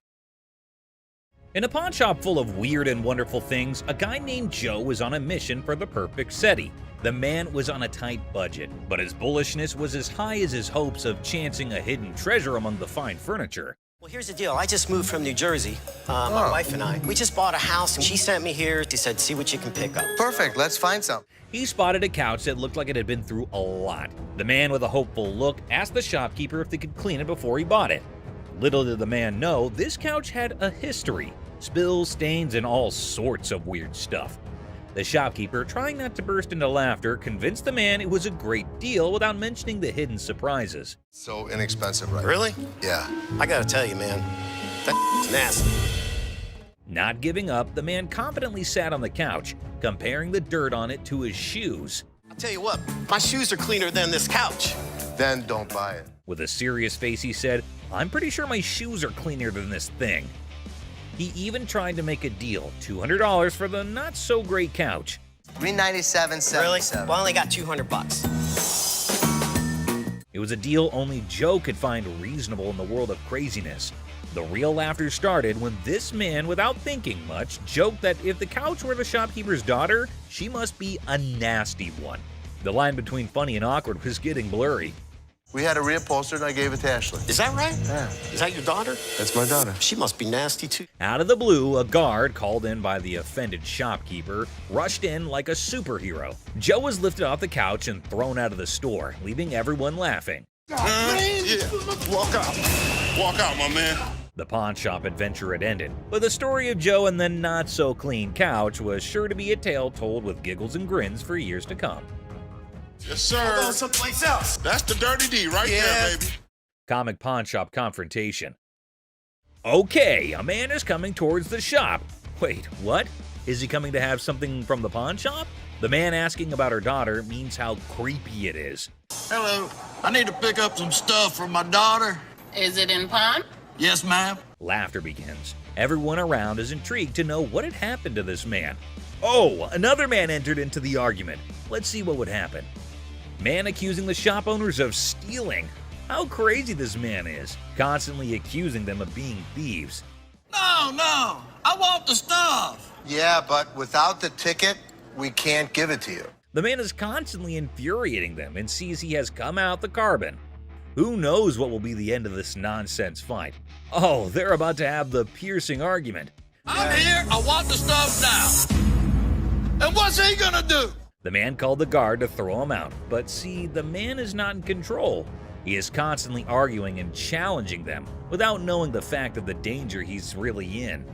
Oh God, he's challenging the massive guard! The guard stopped him and said, "Don't touch me," but the man was not understanding. Hey, I ain't scared of him! Is he serious? Calling his death to come earlier. The guard, in his fur, sent the man out. The really funny moment for all because the stupid man in his arguments really put him into account. Hey, you can't get... Hey, I want my stuff! I tell you what, big boy! Hey! Battle for sanity. Well, folks, take a look at the pawn shop's front yard. It's like a bustling highway out there. The crowd has formed a lane longer than my grandma's stories. And guess what? The sanity levels are off the charts. It's like a contest for who can stay the sanest. Now, hold your horses because here comes the geniuses. These folks are more interested in the pawn shop than a cat in a laser light show. Well, he's from California. Look at all these idiots. They've gathered like it's the grand opening of the Pawn Shop Olympics. What's the big attraction, you ask? Maybe they're expecting a magic show, or perhaps the pawn shop secretly giving away free wisdom. Or, here's a wild thought, they're gearing up for a full-scale aggression mission against the poor souls inside. Watch out, world, we've got a pawn shop revolution on our hands. Stay tuned and remember, in the pawn shop chaos, sanity reigns supreme. Good luck, brave souls. That's not. Clueless heist hijinks. Well, howdy there, folks. We've got a Lone Ranger in the pawn shop, sipping on his secret drink like he's the king of mystery. Little does he know, he's the star of a hidden camera show. Talk about being clueless and camera shy. Hold your horses. Looks like our man might be plotting some grand heist, doing his best Sherlock impression. He's scouting the joint, probably trying to find the perfect spot for his not-so-genius plan. But wait, he's still in the game. What on earth is he searching for in the pawn shop? Maybe lost treasure for his car keys? The suspense is killing me. Oh dear, he's now at the other counter. This fella is like a headless chicken wandering around without a purpose. Somebody give him a map or a snack at least. Buckle up, folks. Our wannabe detective just upgraded to a full-blown thief. Watch him waltzing around planning the perfect crime, and bingo! He pulls off a smooth exit, leaving the scene like he just won a game of hide-and-seek. Hold your belly laughs, our genius thief is back on camera, sneakily hiding his loot in his trousers. Smooth moves, my friend, smooth moves. And there he goes, strolling out of the pawn shop like he's won the lottery. Thinks he's the mastermind of the century, leaving behind a trail of stolen goods and a whole lot of laughs. What a character. Antique computers. Have a good day. You man. Wonderful. So much. You too. Two tech-savvy grandpas strut into a pawn shop, seeking a fortune for antique computers. Instead, they're hit with a vintage rejection. Bastards, you can't give me a time for. Oh, man. When one grandpa clumsily breaks a computer, he pulls a move straight from the sitcom handbook. Accidental comedy at its finest. Now you should have that. Put it in the. Oops, one grandpa accidentally smashes a computer, blaming the seller. He theatrically tosses it toward the dumpster, thinking it's a mic drop moment. The seller, the true comedy connoisseur, chuckles at the failed dramatic exit.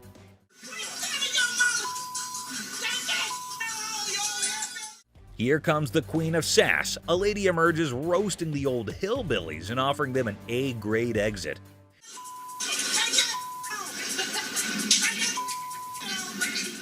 She declares her reign over Detroit toughness and leaves them pondering a future career in comedy security. Cue laughter. Exit stage left. Ex-couple. Hello. Hi, how are you? I'm good. How are you? I'm fine. I'm actually looking to pawn these 2 watches. In a pawn shop, a young couple walked in to sell 2 watches. Ashley, the shop owner, greeted them. You guys dating, married? Was engaged, but not anymore. When she asked about their relationship, the boy explained they used to be engaged, but are now exes because both of them cheated on each other. Okay, so you want to sell them, correct? Yes. And how much were you looking for? Despite their turbulent exchange, Ashley inquired about the watch's value. This one I am not interested in because we don't take this brand. You'll take that brand. Ashley noticed the watch's flaws, and when the girl mentioned a particular brand, the boy claimed it was fake. You are more than welcome, to leave that here and we can send it out to get the crystal replaced. As Ashley attempted to facilitate the watch sale, the ex-couple's argument escalated. No, what's she talking to? We ain't got all You day. talking to him? No, you weren't. Shut up. The situation took an unexpected turn. You never had no life before me. I won't. You never had no life before me. Girl slapped the boy, turning the pawn shop into a battleground of emotions. Had no life before me. Let's go. Let me go. Let's go. Let me go. The situation escalated post-slap as the boy, fueled by anger, forcefully dragged the girl outside. I walk outside and the lady comes back for her watches. I wish you luck. Ashley returned the watches to girl by going toward them and wishes them good luck. Shark costume.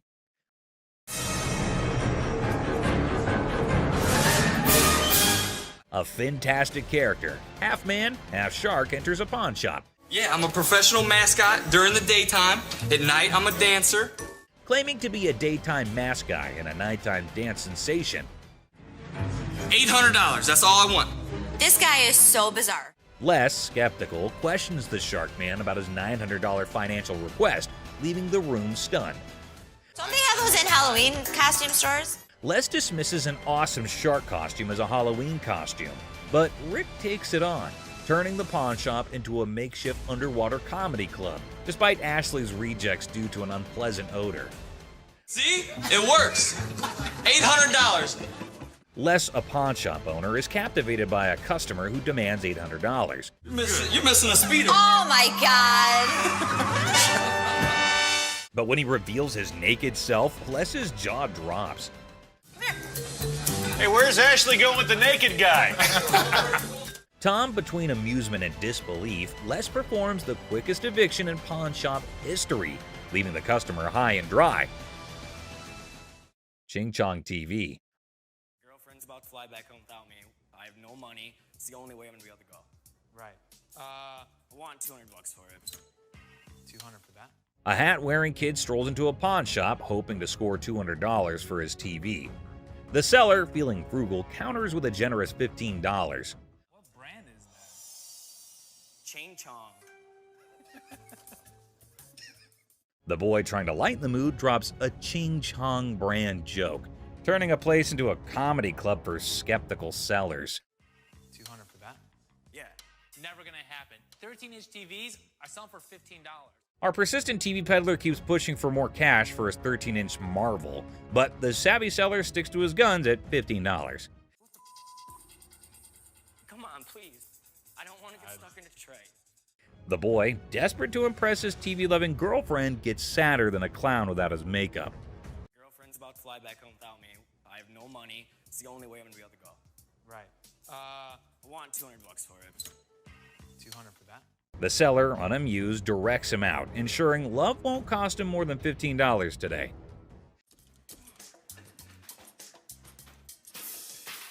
In a fit of frustration, our TV tosser storms out, giving the shop a kicking and throwing his TV into a dumpster like it's a basketball shot gone wrong.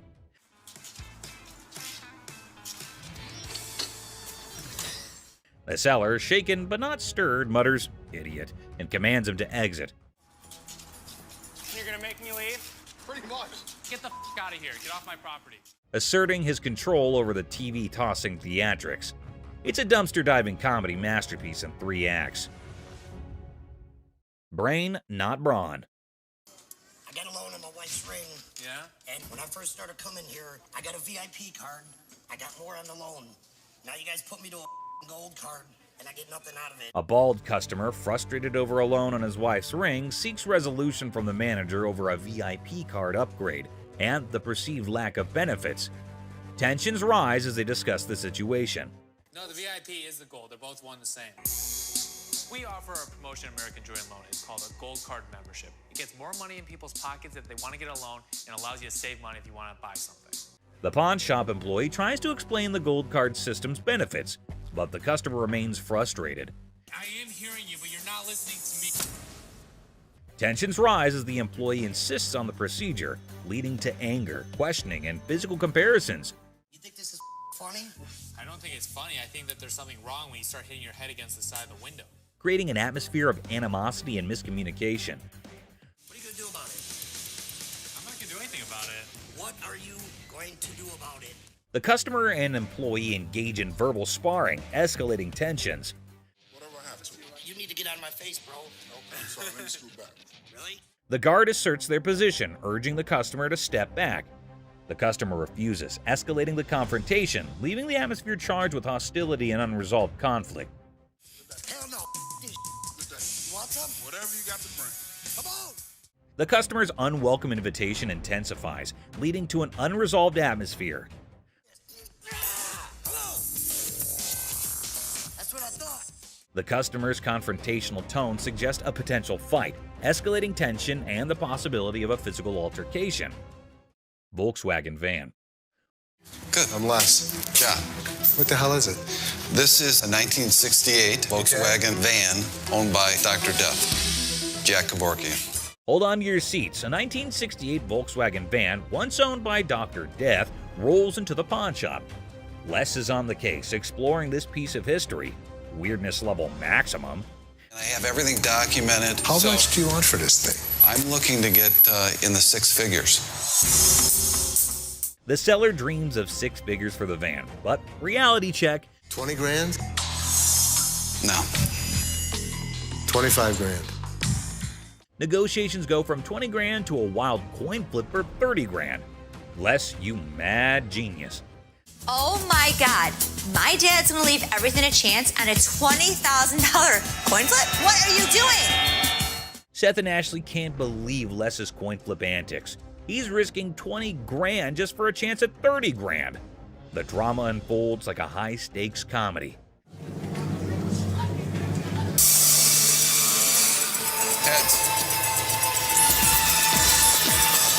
Heads. Les, you wild card.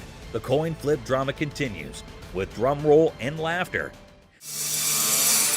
Heads. Nails it! Thank you. Thank you very much. Yeah. Perfect. Good deal. The van deal is sealed at 20 grand, leaving everyone amused and baffled. What a ride! No question. I proved to my kids I still got it. Les, the coin flipping legend, celebrates his 20 grand win. Laughter echoes as the deal concludes. The van's bizarre journey adds a hilarious chapter to pawn shop history. Ring drama. So what can I help you with today? I got this ring right here. I wanted to get it appraised, see how much it might be worth. Hey, listen up, people. Commodity Wild just happened at the original pawn shop. Imagine this dude who looks like he just rocked out at a concert stepping in, holding a ring that has probably seen more action than a library book. The crazy twist? He's not there to show it like a rock star. He's trying to sell the thing. I also wanted to know how much you guys would give me for it. Like as a pawn, and then I pay it back. Okay, when I give you an appraisal, that's not how much I'm gonna give you in pawn. So he's all proud, telling the pawnbroker how this ring is worth a ton of money, when, out of nowhere, a lady burst in like a storm. What the are you doing? She's on a mission to figure out why her precious ring is about to be someone else's fancy jewelry. Cue the dramatic music, folks. Why'd you take my ring? Well, I wanted to see how much it was worth. Bull. Now, our rock star wannabe is caught red-handed, dealing with an angry lady dead set on getting her shiny thing back. It's like a soap piece crashing into a rock concert, and the pawn shop is the main stage. I just wanted to know how much it was worth, that's all. You're a liar. Why'd you take my ring? I'm sorry. What? Things get intense as the lady slaps the crazy guy not once, but twice. And suddenly, the whole place goes silent. You could hear a leg drop, or in this case, a ring hitting the counter. The other people in the pawn shop are stunned, wondering if they accidentally walked into a live reality TV show. You're a idiot. Can I just have my ring? Well, Yeah, he's it's the one that hers. gave it to me. It's hers. Just give me my ring. Our lady does not waste any time. She grabs the ring back, making it clear her bling is off limits. Right now. The embarrassed and confused rock star lookalike gets pushed out of the pawn shop by the triumphant lady. There you have it, folks, a ridiculous blend, up and a super dramatic autumn at the pawn shop. Turns out the real treasures are not just the bones for trade. Who would have allowed pawn shops could be this amusing? Stay tuned for the coming occasion of pawned out drama. Clown Prince. In a small pawn shop on the corner of Chuckles Street and Guffaw Avenue, things got really funny one day. A guy walked in with so much makeup on his face that he looked like he just stepped out of a play. The shopkeeper, who was used to weird stuff, tried hard not to laugh as the man approached, sporting a rainbow wig that seemed to stay on by magic. I need to sell this earring because my little red Corvette broke down. Oh, no kidding. Absolutely. Wow. The man, looking mischievous, whipped out a fancy earring from his pocket and showed it off with a big dramatic gesture. The shopkeeper, holding back a laugh, checked out the earring like it was some royal treasure. You know who I am, right? No. Who are you? You don't know who I am. But actually, it looked more like a toy you'd find in a cereal box than something fit for a king. 1,000. I'm just asking for $1,000 just to get my limo. No. That's not real. You gonna help me out? Excuse me? That's a real earring, but it's not real diamond. Are you kidding me? Ignoring the fact that the earring was probably fake, the guy started dancing like he was the star of his own circus. Prince, right? Prince, absolutely.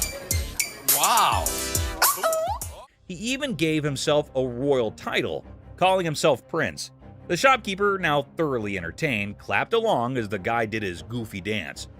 With a cheeky smile, Prince claimed the earring was a super precious diamond passed down from his clown ancestors. The shopkeeper played along, giving praise to this pretend royal jewel, while secretly thinking he would make a great prop in a comedy act. As the funny business came to an end, Prince, not ready to leave without a big finish, spun back to the counter and started another round of funny moves. The shopkeeper and his assistant struggled to hold in their laughter, tears rolling down their faces as the wacky Prince danced out the floor, leaving behind a funny feeling that stuck around even after the rainbow wig was out of sight. Boss's TV fiasco. Hey everyone, gather around, because something straight out of a funny TV show just happened at the local electronics store. Imagine this. The big boss barges in like a storm on way too much coffee. Didn't I tell you guys to restock the TV shelf? Didn't you see I was just with a crazy customer? Yelling about wanting to grab some TVs. I mean, who does not suddenly crave a TV spree, right? Now, the poor workers are stuck between a rock and a high-tech place and cannot take the boss seriously. I mean, who could? It's like the boss watched too many action movies and thought today was the day to be an action hero with innocent flat screens. I gave you a job to do and you didn't do it? Dad, you told us we were like little kids. How does a baby know how to do inventory? But stay, there's a twist. The main character, the boss, realizes things are serious and decides he needs backup. So, what does he do? Grabs his assistant like they're partners in a buddy cop movie. Hey, you know what? The hell with it. I'm gonna do it myself. Bobby J, do me a favor. We need to go pull some TVs. To help with this crazy TV mission. Because obviously snagging TVs is a job for a dynamic brace. Ash, Seth, right now. Right now. What? Right now. Let's just win down. What? Let's win down. But wait, there's more sitcom gold. Out of nowhere, another assistant rushes over to the boss's kids looking really upset. Why? Just win down. What? Let's win down. Dad, you all right? Well, turns out the master is now on the floor. Yep, the guy who was on a TV conquest is now chilling on the cold floor of the electronics aisle.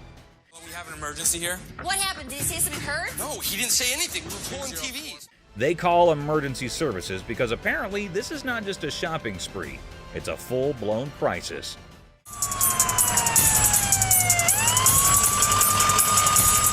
And then comes the ambulance. The daughter dramatically points at the approaching rescue vehicle, as if it's the hero cavalry coming to save the day. My dad's always been the strongest person I know, and right now he's completely helpless. I can nearly hear the wacky sitcom music playing in the background. It's so crazy, snaggletooth, and, well, just another day in the unpredictable sitcom that's real life. Stay tuned for the coming episode. People more adventurous with the boss and his search for TVs are coming your way. Crazy Store Comedy. What's up, Grandpa? Where's your costume at? There. Corey, that's not a costume. In a super silly store, there's this hilarious pair that could out-funny any comedy show. Watch this, an old grandpa wearing a hat that is seen way too many times, with a black band covering one eye. Right beside him is his son, with a hairband that seems to have its own crazy magnetic pull. A mix of colors that should not make sense on air.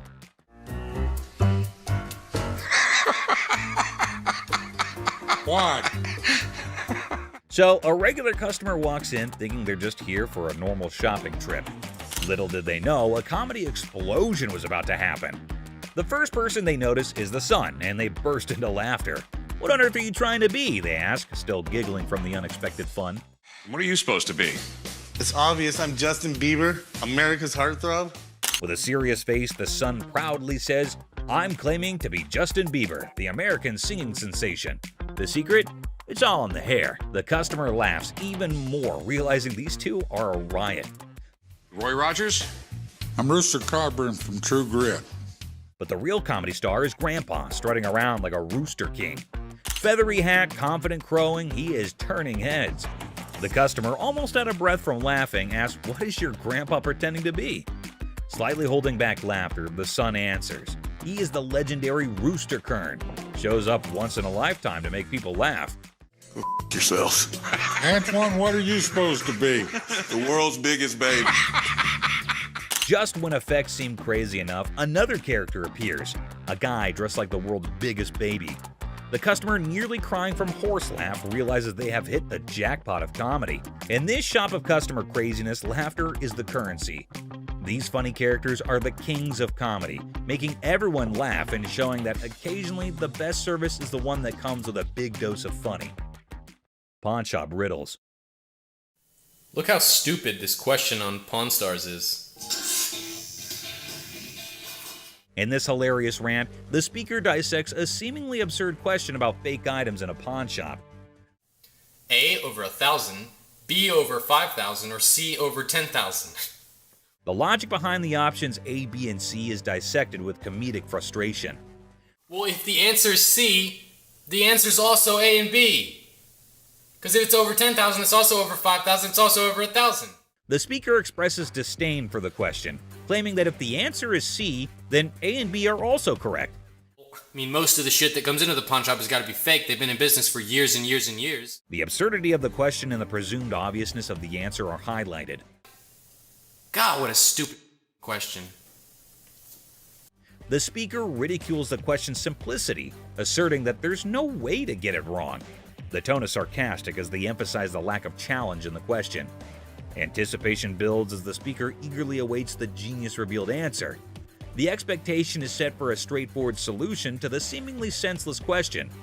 The speaker's reaction is a mix of frustration and amusement as the answer confirms the over 10,000 scenario. The comedic exasperation with the question's lack of complexity is evident. That's all for our video. We hope you liked it. Please comment, like, and subscribe. Don't forget to hit the notification bell for more videos like this. Share it with your family and friends. See you next time.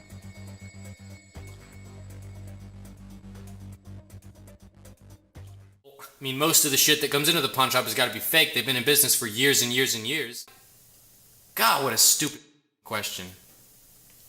Michael expressed interest in buying it for their collection. After negotiation, they settle on a price of $3,500, considering it's for charity. Seth shares his personal connection to wrestling matches with his father, adding sentimental value to the purchase. I have that kind of money. All right, you, all of y'all, bitch. If you want some help, talk to us like a human being. Aloha. Thank you there. The woman gets angrier and calls Ashley names. Ashley stays calm but tells her to talk respectfully. The woman leaves angrily and this situation doesn't get resolved. On picking up very expensive pieces grabs Les's attention. Hey, sir, don't touch it. Sir, if there's anything you want to see, we'll be more than happy to show you, sir. Well, what do you know? Expensive pieces tend to be fragile. How am I going to see if it's going to work? The customer starts touching expensive items, catching Les's attention. Les politely asks them not to touch anything, offering assistance in viewing items instead. Sure, that's why I asked you. That's when you're back there and he's over. I'll come out right out there. You think I give it? The customer insists on touching, arguing it's necessary to check functionality. Les tries to explain store policy, but the customer gets upset. Out of my store. Don't touch it. Don't touch it. To go. You're lucky you got some. The customer's frustration grows, prompting Les to ask them to leave for disrupting the store. Les firmly directs the customer to leave, highlighting their luck in having assistance. Jersey just moved into the town and is on an errand from his wife. My wife and I, we just bought a house and she sent me here. She said, see what you can pick up. Let's find some. I'll bet you can make. A middle-aged man from New Jersey, recently moved into town, is running an errand from his wife to find furniture for their new house. He spots a couch in the store and expresses interest in making a deal. After looking at a cheap couch, the customer notices that the couch is dirty. You gonna clean all that up before I buy it? That's why it's so inexpensive. I gotta tell you, man, that's nasty.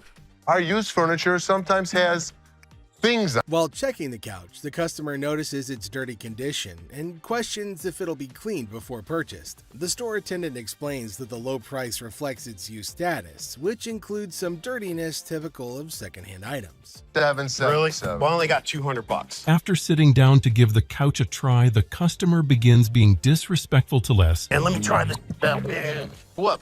My shoes are cleaner than this couch. Then don't buy it. Make me a deal. I got cash in my pocket, man. Wow. The man doesn't like how the couch looks and tries to pay less for it with the money that he has. He starts being rude, saying bad things about how dirty the couch is and insulting the store. I bet you're the mother that's been sitting on here farting.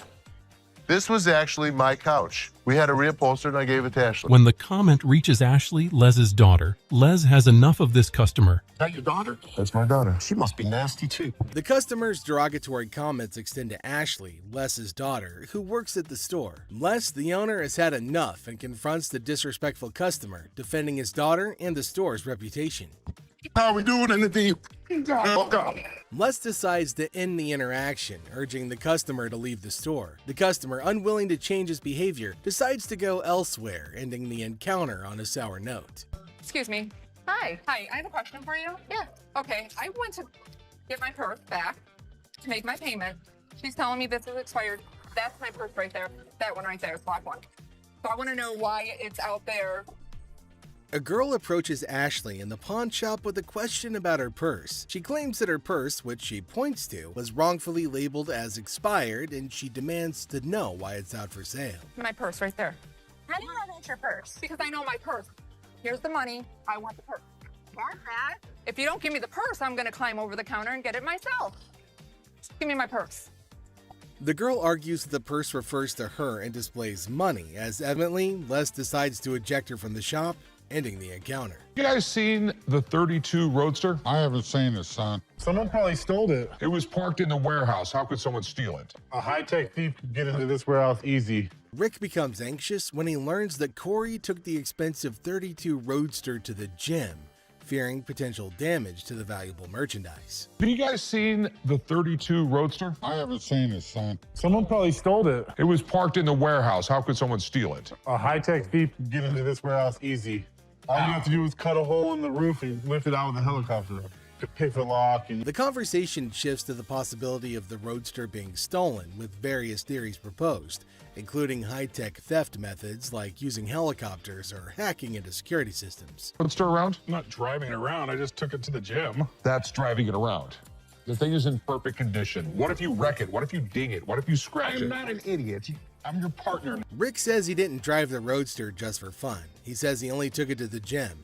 He defends himself from being called careless. He reminds everybody that he's a partner in the business. I can't believe my dad's giving me a hard time about this. I mean, what's the point of owning a pawn shop? Tensions raise between Rick and his father as they argue over the handling of the Roadster. Rick feels frustrated by his father's skepticism and restrictions, questioning the purpose of owning a pawn shop if he can't enjoy its items. Later found out that the car was not nearly worth $68,000. His expert had failed to notice that the car was a hot rod. Later, Rick learns that the Roadster is worth a lot more than he realized, valued at nearly $68,000 due to its hot rod modification. So what can I help you with today? Got this ring right here. See how much it might be worth. Okay. I also wanted to know how much you guys... A customer brings in a ring for an appraisal and to inquire about pawning it for cash. He seeks to understand its value and potential loan amount. What are you talking about? You said you were coming in to get a receiver. Why'd you take my ring? Well, I wanted to see how much it was worth. Well, why'd you take my ring? Yesterday you said you needed bike parts and didn't have the damn money. And all of a sudden you got my damn ring. The problem started when Les checked the ring to see how much it's worth. The customer. However, Ashley stands firm, recognizing the futility of the scam and the level of wrongness involved. It's like trying to sneak a peek at the answer key when the teacher is watching. Yeah, that's not happening. First of all, don't talk to me like I'm an idiot. Give me my purse or I'm gonna come over that counter and get it myself. Oh my God. Get your hands off me. Have a nice day. Let's go. Walk yourself out, You. With a swift resolution to this failed escapade, the girl finds herself unceremoniously escorted out of the store. Lesson learned: Ashley's scam radar is always on, and jumping over counters won't get you far in this pawn-filled drama.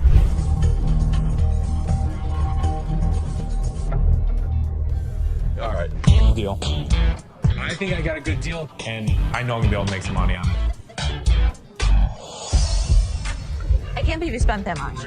Whatever, Ash. I am fuming. My brother just spent $800. Enter the family feud. Ashley drops the bomb on her brother Seth, calling him a hypocrite. But why? Well, he casually throws around $880 for a painting, while Ashley, according to her, can't even snag a deal for $30. Sibling dynamics at their finest. But he'll yell at me over a $30 buy. Excuse me, Seth.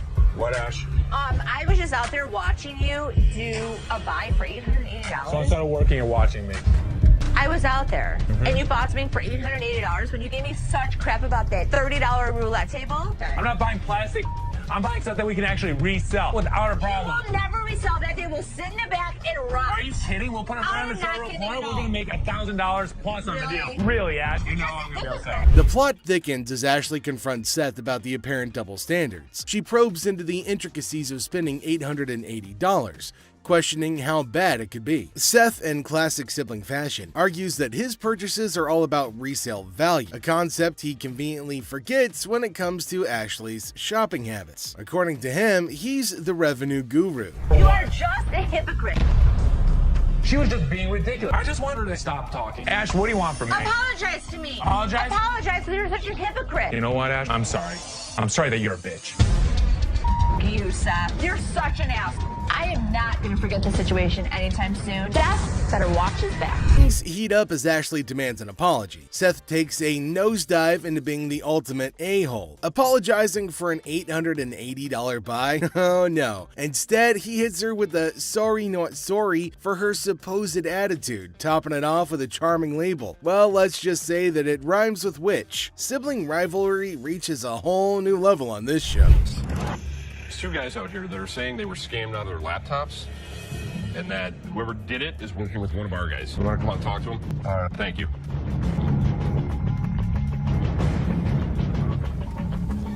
Who is it? Les is hit with some unexpected news. A few guys claim that they've been pawned by a girl from the staff. Les, ever the detective, approaches the situation with a mix of suspicion and humor, wondering aloud if he's either unintentionally swindling customers or if bizarre customers have taken up a new form of thievery. Tell me. She pawned 2 of our laptops, and she told us she was gonna bring them out to the back. Some of it, yeah. Okay, wait. You pawned something? Yes, she had to take it to When did you pawn it? Today. Today. She Okay. had to take it to her. And the money? Yes. These two kids come in and talk about have some girl pawned 2 laptops. The plot thickens as 2 disheveled DJs step into the scene, laptops held hostage. The atmosphere turns somber as the weight of the situation sinks in. It's a strange occurrence that has everyone wearing expressions of confusion and concern. Les, with his seasoned cool, casually queries about the laptop's ownership, revealing they're registered under the mysterious girl's name. Split the money 3 ways, and one of my employees was gonna walk it out the back door. Either this is a new way for my employees to steal from me. To contact the owner because we want. I am the owner. I'm just trying to switch the ticket so she can't have them. And it's in her name.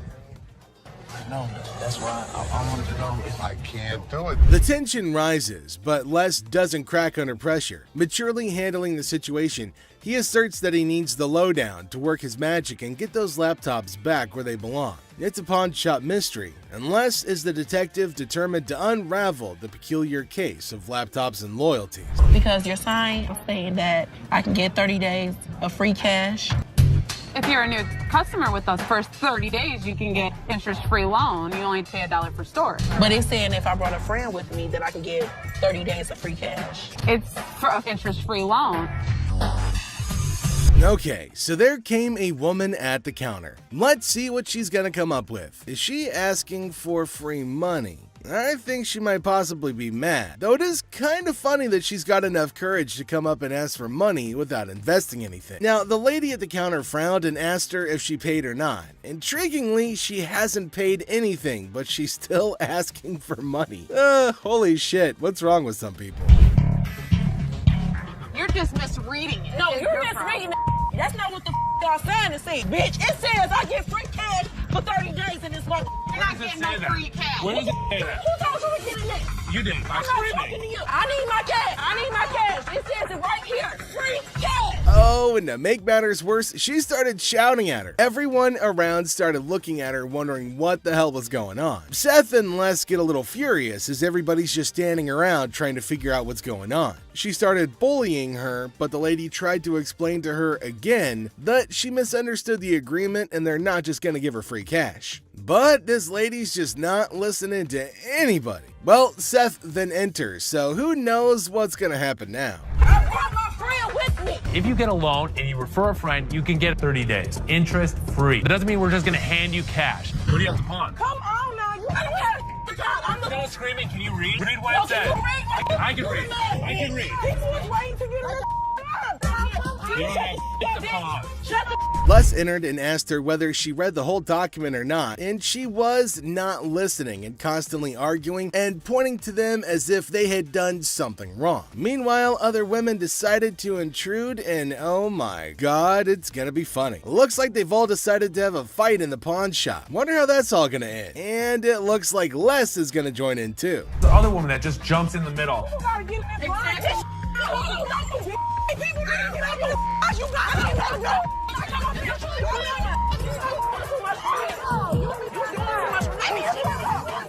Leave me on the lawn, bitch. Bitch. Leave me on the lawn, bitch. I'm from the way, bitch. All you need to do is read. Now see the other women get in and start shouting at her as everybody behind her was waiting for her to get out of the queue. So they started fighting and now they're all having an immense fight. Everybody around is watching and laughing at them. Well, the guard had to go and break everything up. Well, at least they're all gonna get treated the same way, especially the one who created the mess. Pretty sure they're gonna hold him up and throw him out. And there they go, they're still shouting and fighting with each other as well. They really wanted to go at it, so we let them go at it in the parking lot for a little minute. All I saw was ass cracks and elbows. They were sent outside and they started beating on each other, holding each other by their hair and man. They beat the crap out of each other and people around them were just watching and waiting and having a curious but funny conversation about their nonsense. Talk about a hella cringe episode. It's Robert. Nice to meet you, Dennis. Yeah, I got an item here. Might be interested in. Okay, so there's a guy coming into the pawn shop with something in his hand, maybe a poster. But what's it for? He came to Seth and the other man and showed them this poster. Now it feels like they're interested in it and there might be a handsome deal between them. Detroit Lions players had signed. Did you drag it in? So during the flood, I seen it down there, and that's when I pulled it out. She went down there and she supported these people, and while she was walking the picket line, she would have gathered signature. You got Williams over here. That's what, Steve Bacchus?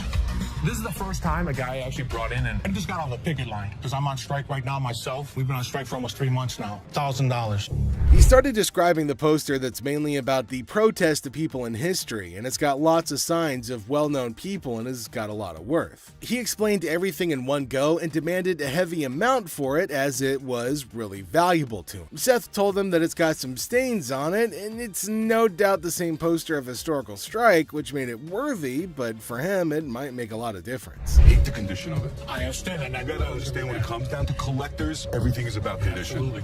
And I'm sure if your dad saw this, jump on the heartbeat. Seth and the man explained that it's not about the worth that he's asking for in terms of thousands of dollars, but it's also about the condition of the poster, and it's not in a very good one. The man is continuously arguing that it's got signs all over it. If Les has seen it, that he'll definitely be surprised and definitely pay more than $1,000. Well, as for Les, he just came in. Sharper. They need to make an effort to close these deals quickly. Through my research in that, I seen personally that one just like this Minto, and he got $950 for it. Right, man. So if that was mint, why would you want $1,000 for this? He only had one signature. I have at least a dozen. But with this tear up here, Yeah, and the and condition it's in, the water stain on the bottom, it's just a hard thing to sell. Yeah, but even though it's in this condition, how many of it exist? Very rare. And it's uncertified. Right. You know. I'll sell for $5. Les judged the entire piece and told him that he's asking for too much, and later on they further described that it's torn from the top and the bottom, and it's also got damage and they can't pay more for it. But he still won't agree to pay for it. But he did say that he'd charge $500 off of the amount, but they couldn't reduce it any further. value. Let's make a deal. $75. No way. Who's gonna buy it from you? I'll just put it back in my basement, let it collect dust. Offering you just $100 cash money right now wouldn't make a difference, you're saying? 200. Nobody in life is ever gonna offer you more than us. The According to Seth, it's a historical and cool piece and might be a profitable deal for them. So he asked the man if they'll pay $750 for it. But the man was stunned and said that they're paying too little. He said that you should pay more, but Les is arguing that no one can pay you more than this. You change your mind, we'll honor the 100. Which would you prefer, 520s or a $100 bill? 520 seems like more, wouldn't it? 520s. That's to me. 520s right now. 100 hours. Take it or leave it. 520s. Got a deal.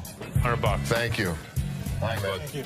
There's no question. It's a one-of-a-kind piece yet. It's a little bit of damage on it, but it's got a lot of autographs. I know we're going to make a profit. He asked for $200, but no, it's not going to be a good deal, and they told him to leave. The man in need got a severe shock and held up the poster thinking. Les again said that they can't pay more than $100, and after some time of quietness, they agreed to the deal. Finally, the happy deal was made.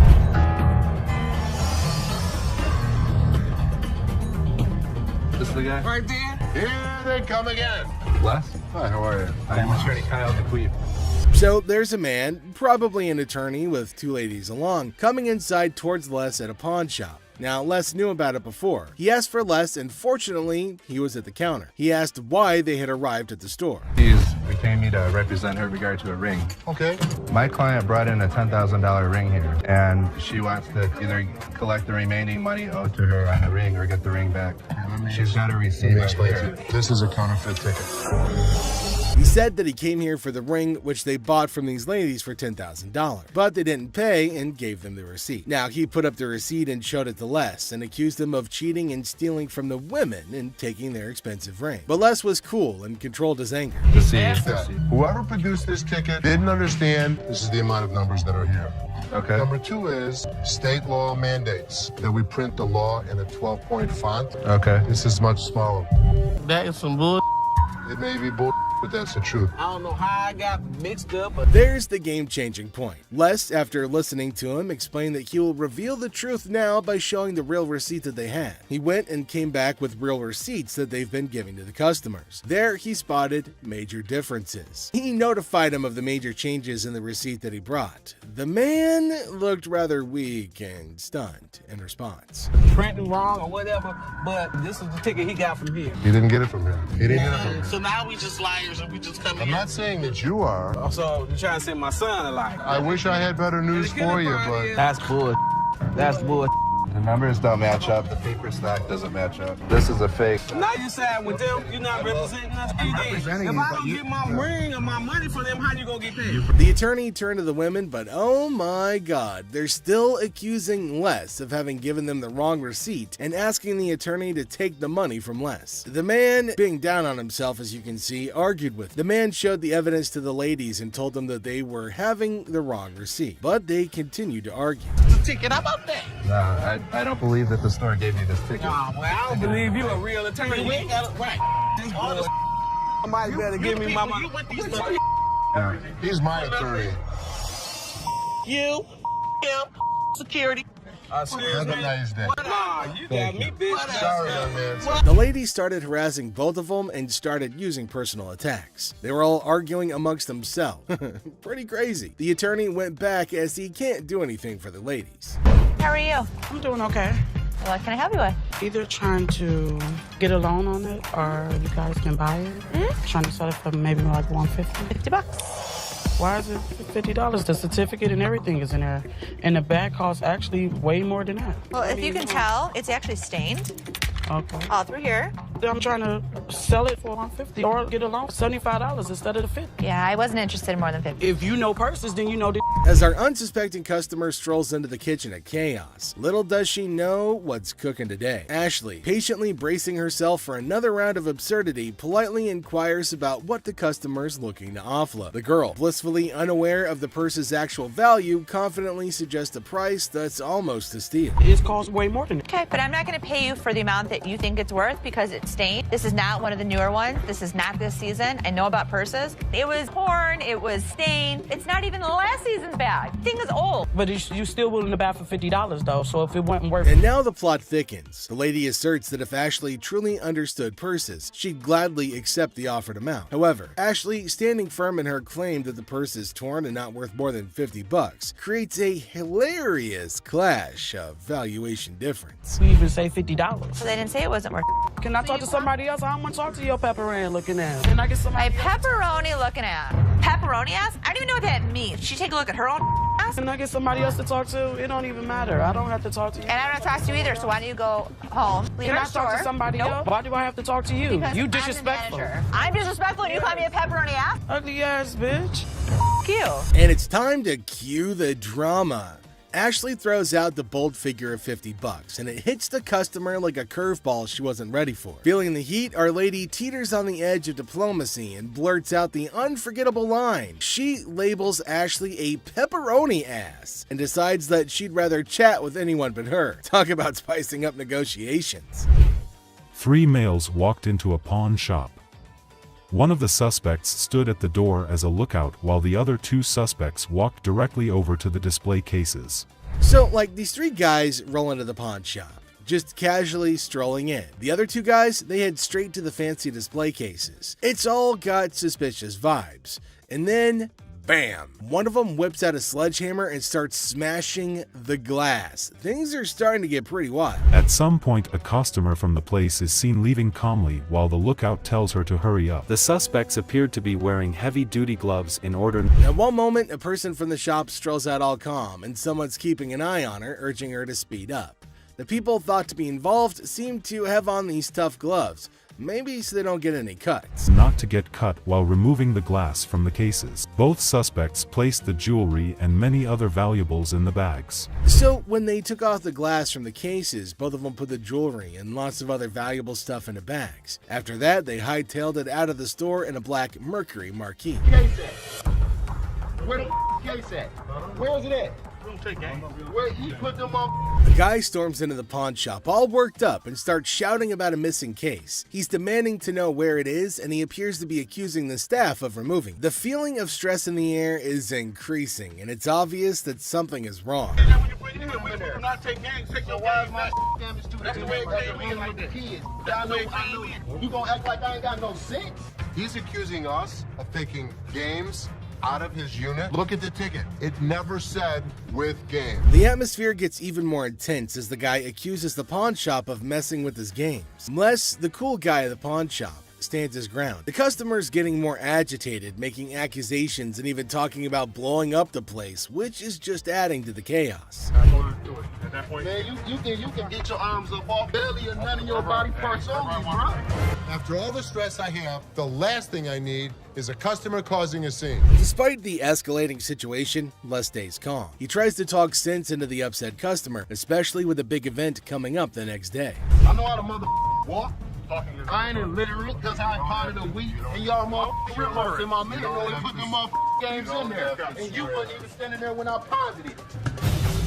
Somebody need to blow this place up. It's time to go, sir. You ain't gonna get my window up. I'm not. Let go. Can I get my weed? He'll get it for you, don't worry. You're making a threat like that? The situation becomes alarming when the upset customer makes a threat to blow up the place. Les, rightfully concerned about the safety of everybody, asks the guy to leave. Security becomes a priority, and the customer's demand for his belongings takes a back seat to the potential danger that he's creating. It's a challenging moment for Les, who's just trying to manage the chaos caused by an irate customer. How's it going, man? What's going on, man? Everything good. How about you? I'm doing good. Good. What can I do for you? Let me at least like $400 for this watch right here. What can I do for you today? Can I get like $400 for this watch right here? It's worth $820. Les, chilling at the pawn shop, notices a guy walking in, watch in hand. Les, being friendly, asks how things are going. The guy, hopeful, wants $400 for his watch. Les, the cool pawn detective, calmly discusses the watch's worth, revealing it's valued at about $82. Yeah, man, tell me the truth. What'd you really pay? Telling you the truth, man. Come on, give me $4 for this watch, man. Come on, man. We deal in high-end watches. This was worthless. Nothing for us to deal with. Come on, give me like $450 for this watch, yo. I got a baby on the way, dog. Congratulations. I'm sick of living at the crib, man. My girl on my head. The negotiation heat rises as the guy insists on $400, but Les suggests $7. The guy, pleading and sharing his life story about a baby on the way, asks for $400 again. Les stands firm, offering him the same price, which leads to a bit of yelling. The guy, feeling frustrated, calls the place bull ass and expresses his discontent. You want $10? I want to do it $10. I have no idea. Go to Coney Island. Give me $10. Coney Island is good. call out on a $10. Got a baby on the way to go do this to me, dog. What you looking like a crazy fool? The tension escalates and the guy feels disrespected, using strong words and even threatening Les. Les, staying cool, suggests maybe he should have been given $400, hinting at a broken lamp that needs payment. The situation gets intense, with the guy considering if he should have taken the deal. Cash for this watch, man. 400? I'm sorry. This is a bullshit-ass place, man. This whole ass place, dog. Excuse me. You call it what? You call him a bitch? You? I'll knock you the out. You don't know who you talking to. Show me. Dog, don't touch me, homie, dog. Touch me, dog. Then maybe he would have been able to pay me for the lamp that he broke. Yo, I'm off with you, dog. The guy, still upset, leaves the shop, but not without some fiery words. Les reflects on the encounter, realizing maybe he should have given $400 to avoid the chaos. The drama ends, leaving behind a mix of emotions and a used watch. Life at the pawn shop remains unpredictable and full of surprises. How you doing today? Hey, pretty good. How are you? Real good, thanks. I'm Les. Les, I'm Randall. How are you? Randall, oh, you got a hell of a grip. Wow. What the hell is it? Call it a ring. Okay. I didn't think it was a bus. How'd you get it? I just got it. This guy smelled like a brewery. Okay. How much did you want? I'd like $500 for it. Why? Why? Because I need it. Yeah, I got get 2 DUIs. A person walks into the pawn shop, catching Les's attention. Things start getting interesting right away. The person wants $500 for a ring and shows it to Les. Les, being curious, asks where the ring came from and why they want to sell it. The person gets really mad when Les asks questions. The intensity in the air rises as the person angrily explains why they're selling the ring. Les stays calm, making it a surprising and dramatic moment in the pawn shop. Well, if it was gold, I'd give you more than $500, but it's not real. I know it's worth $500 and you're gonna give me $500. Well, actually, this was gold, but it was brass. It had no value. I understand. You have court issues. The problem is, I need $500 for it. I'm sure you do. Man, I don't know why you need. As the conversation continues, Les drops a bombshell. He tells the person that if the ring were real gold, he'd offer a whopping $2,500. Feeling a glimmer of hope, the customer suggests, just give me the $2,500 then. Expectantly awaiting a positive response, Les, with a touch of humor, reveals the harsh reality. He explains that the ring is fake, not even worth $500, and he won't pay that much for a counterfeit ring. You gotta give me something for it. I can't give it to you. I'm sorry. Give it to me anyway. Man, you can give me something for it. No. You give me something just don't for feed it. on the glass. This guy was drunk. You give me that ring back. Give me that. It's the. I ain't going nowhere. Man, get away from me. Get out of here! I go You man? In the midst of the ring discussion, a security guard quietly enters, taking a position behind the customer. The customer, desperate, pleads with Les to give him something for the ring, but Les, staying true to his detective skills, rejects the plea, emphasizing the ring's fake nature. Les, sensing trouble, comments that the customer seems drunk, adding another unexpected twist to the escalating situation. As the rejection sinks in, the customer, unable to contain his frustration, sits on the floor, declaring that he won't leave. The tension peaks as he becomes increasingly aggressive. The guard steps into action, forcefully dragging the defiant customer out of the store. But despite being escorted out, the customer continues to yell and make a scene. Oh boy. I see you sweating. Yeah. Must be hot outside. No, I was doing karate outside. You're doing karate? And judo. I'm Bruce Lee's sister. Really? Yeah. As the door jingles, a woman strolls into the pawn shop rocking winter clothes in the summer heat. Now she's chatting with Les, teasing him about the sweltering weather. She even claims to be a martial arts pro, throwing around Bruce Lee's name. The banter kicks off with a request for a karate move demonstration. She said she was Bruce Lee's sister. So what you got? The atmosphere takes an unexpected turn when the woman unveils a unique item, a mysterious fox mink. Les, unfamiliar with such creatures, engages in a lighthearted conversation to understand more about this fox mink. The woman, with a hint of mystery, reveals her intention to sell it. A mink fox? I don't know. I'm not into animals. Fox. I've heard of fox. I've heard of mink. So fox mink. Did you want to pause? As the conversation unfolds, Les dives into the details of the fox mink, trying to grasp its worth. The woman shares anecdotes about the origins of the item, painting a vivid picture of its history. Les, playing the role of the detective, subtly negotiates and gathers information to figure out the best deal. Sell it. How much did you want for it? $50,000. The encounter concluded with the woman deciding to part ways with her fox mink. Les, using his seasoned charm, finalizes the deal. The quirky tale of the winter-dressed woman and her unique pawned item adds an unexpected twist to the usual pawn shop routine, leaving both parties with a memorable experience. Woman comes in to sell me a high-end bottle of liquor. Ma'am, I'm Is that what you're saying? They're You have no 1,200 respect. When you want to take a they're person when they 1,200, die, fit the liquor inside the bottle. and anytime you're going to belittle a person. Ma'am, I didn't belittle you. As the door chimes, the woman confidently walks in, clutching an empty liquor bottle. She aims for a bold move, attempting to pawn the bottle for a cool $100. Les, with his discerning eye, swiftly rejects the proposal, explaining that a filled bottle would fetch a better price. The woman, not thrilled with the response, raises her voice, demanding respect and expressing her discontent. I'll give you $100. It's not worth more than $100. Especially when you say I wouldn't give you $100. Don't you ever walk up to my Baby, dad. hey, baby, don't point your finger. Life after this, Ma'am. don't you dare ever Ma'am, come in you here are again. in my face. I don't care, you're in my dad's store, and don't you ever think about coming in here You know again. what? Turn your ass around, badass out the door now. Nowhere, Ashley steps up like a superhero. Now, she doesn't just cool things down, she straight up shuts the woman down. With confidence, Ashley tells her to leave and never come back. Suddenly, the chaos turns into quiet thanks to Ashley's quick and firm action. Son of a bitch. Where the hell is he? Rich! He's on the floor. People are waiting to pay us for their merchandise. He's not there. We're losing money. I've had Rich's back. In the heart of the pawn shop, Les faces a moment of frustration and disbelief. The absence of Rich, a trusted ally for over 2 decades, leaves Les feeling betrayed. The urgency of customers waiting to make payments adds to the tension, and the weight of loyalty becomes a central theme in this unexpected turn of events. Back since the first day he came here, over 20 years ago. I feel betrayed.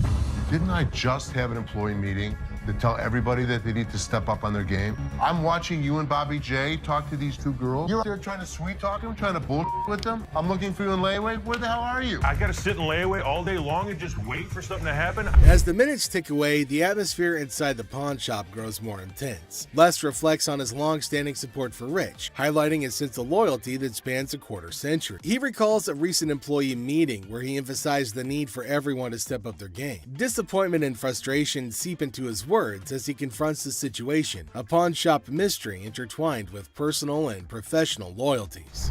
I'm watching you and Bobby J talk to these 2 girls. They're out there trying to sell their jewelry. You're out there trying to sweet talk them, trying to bullshit with them. They end up walking out the front door. You put me in a position that you were the next to go. In this pivotal moment, Les delivers a stern warning to a fellow employee, Bobby J. The scene unfolds with Les observing interactions and attempts at sweet-talking customers. The threat of termination looms as he recounts the consequences of letting down the team. The dialogue underscores the severity of the situation and the potential impact on job security. Tension rises as Les grapples with the repercussions of the unfolding events. Rich, I'm out. Tell your dad to off. You up your job.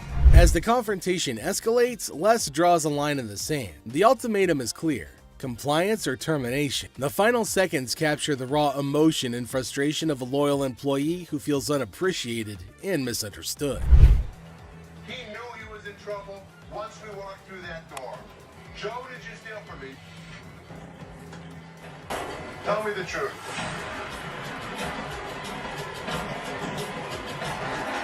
Inside the pawn shop, a sense of trouble looms as the head of security, Joe, faces a difficult moment. The air is heavy with anticipation as accusations are laid out. In a tense exchange, the truth emerges when Joe admits to stealing. The weight of the admission sets the stage for the unraveling of a trusted employee's actions. The detectives call in uniformed officers to put the cuffs on. And then he reaches into his pocket and pulls out an assortment of jewelry worth over $7,000. $2,000. As the admission hangs in the air, the situation takes an unexpected turn. Detectives call in uniformed officers to apprehend Joe. A place built on trust is now shaken to its core as the true extent of the betrayal unfolds. You go this way. This is my loyal employee, my head of security, a guy that I trust. The arrest unfolds and reality sinks in for the pawn shop owner. The disbelief is evident as a devoted employee, the head of security for the previous 3 years, is carried away in handcuffs. The emotional weight of the betrayal is clear in the owner's voice, which expresses the anguish of putting trust in someone who later proved dishonest. If he was, it could be anyone.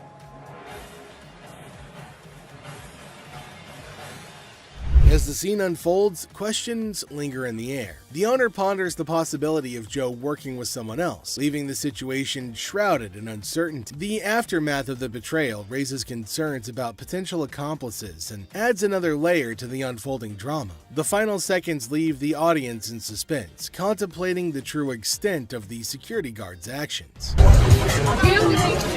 Are you her customer or mine? I'm talking to you. Come on. This lady got so irate because she wanted to be next in line. She wanted to be first. She felt that she was the most important out of every customer. You're next in line, so let me be right with you. Okay, well, come on. It doesn't matter. What the are you? You're not the police. I can talk to whoever I want to talk to. What are you going to do? You offer it now. In the opening scene, Ashley is at the counter with a lengthy line of customers. A sudden disruption occurs when a black woman attempts to cut in front of everybody else. Ashley confronts her, asking, "What are you doing?" The woman becomes upset, but Ashley firmly asserts, "You can't do that stuff here." Goodbye. Come back here. Let's talk right now. Take the receipt. What would you like to do with it, ma'am? I want to pay. Well, you have to go to those windows. No. I come to this line any other time. Not at this window. Okay, well, I'm not going to stand in the line. In the wrong line. Get in the other line. And I'm not going to get in another line. I'm going to walk straight up to the damn window. We won't take you. The woman continued standing in line at the counter. Les approached her, inquiring about the situation. She explained that she wanted to pay, but refused to move to the next window. Les informed her that in the pawn shop, crossing others in line isn't allowed, emphasizing the importance of waiting your turn. Care of you. Well, y'all just only see this lady here? All the other customers. Okay, and I always come to this line. I'm sorry. You have to stand in the other line. Okay, well, I'll be back before y'all close. You can do whatever you want in this line. She can't. Can't wait your turn. We'll be back later. Following the interaction, the woman eventually complied and moved to another window. Les, taking action, instructed the workers at that window not to accept their payment. He firmly directed the woman to wait in line like the other customers, reinforcing the shop's policy on fair and orderly transactions. Thank you, sir. Thank you. Thank you. Thank you. Yeah, jackass. Take your bitch. Take yeah, that's you. And get it to you. Yeah, make me. We don't, sir, we don't want please. this. You can take this stuff. Sir, listen. Listen. I don't know what the problem was. As the interaction begins, the customer expresses gratitude, but the tone takes an unexpected turn. Tensions rise as the customer's language becomes confrontational. The shopkeeper, addressing the situation calmly, refuses to tolerate mistreatment. The dynamics shift from appreciation to conflict, showcasing the challenges of customer service in a brief yet intense moment. Came in here, tried to spend my money is what I did. That's what I did. Okay. And come instead of trying to come in here, I'm not even talking to you.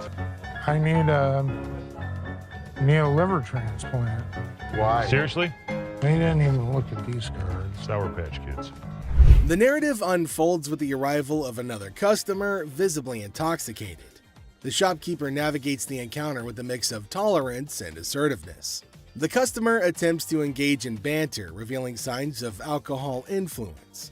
The shopkeeper, unswayed, maintains composure and subtly addresses the situation, highlighting the challenges of dealing with individuals under the influence. I'm not even out of here so I get this $30. Not paying on my... Wow, 50 for that. Jeff, take him out, please. Better not put it in your car.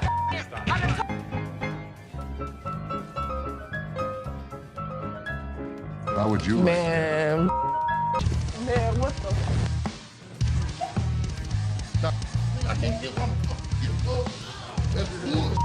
In this segment, a discussion ensues about cards and a potential liver transplant. The shopkeeper encounters a situation where the customer's intentions are unclear. Misunderstandings arise, and the shopkeeper skillfully navigates the conversation. The dialogue touches on humorous elements while portraying the complexity of communication in a retail setting. What, is it, ma'am? Is it? I don't know. You tell me. Man, come on, you the dude with the ponytail? The wife's racking my nuts on the telephone constantly. Just tie 2 earrings in your ears. Does it matter? Just take it off, put it with mine a little bit, let it get a little bit more weight to it, and go ahead and give me my money. Does that make sense? Right this way. You can't come back. Damn this! Go out my way now! One of y'all touch me! I'll break this. I'm more than happy to go to the ends of the earth for you. When you come in like an ass, you be walked out like an ass. The scene takes a surprising turn as the atmosphere shifts. The shopkeeper reassures the customers that, despite challenges, the store is dedicated to going the extra mile for them. The encounter, starting with tension, concludes with an assurance of excellent service. This final part encapsulates the roller coaster of emotions within a brief time frame, showcasing the highs and lows of customer interactions. You need some help today? Man, how you doing, brother? What's the deal on this TV here? This TV right here is $400. $400? Yeah. I was in here 2 weeks ago, sold you this mother for $90. Now you gonna ask me $400 for it, man? In the electronics section of the store, a customer named Robert engages in a conversation about a TV with the store employee. The casual tone sets the stage for what seems like a routine interaction. The customer questions the TV's price, sparking a humorous recount of a previous encounter where he claims to have purchased the same TV for a lower price. Are you kidding me? So you're making a $310 profit off me? Bull, man. Can I help you? Who are you, man? I come in here 2 weeks ago, just like I told this Gentlemen. do something with your hair, man. And then y'all gonna sell it for $400? You gonna make that much profit off me?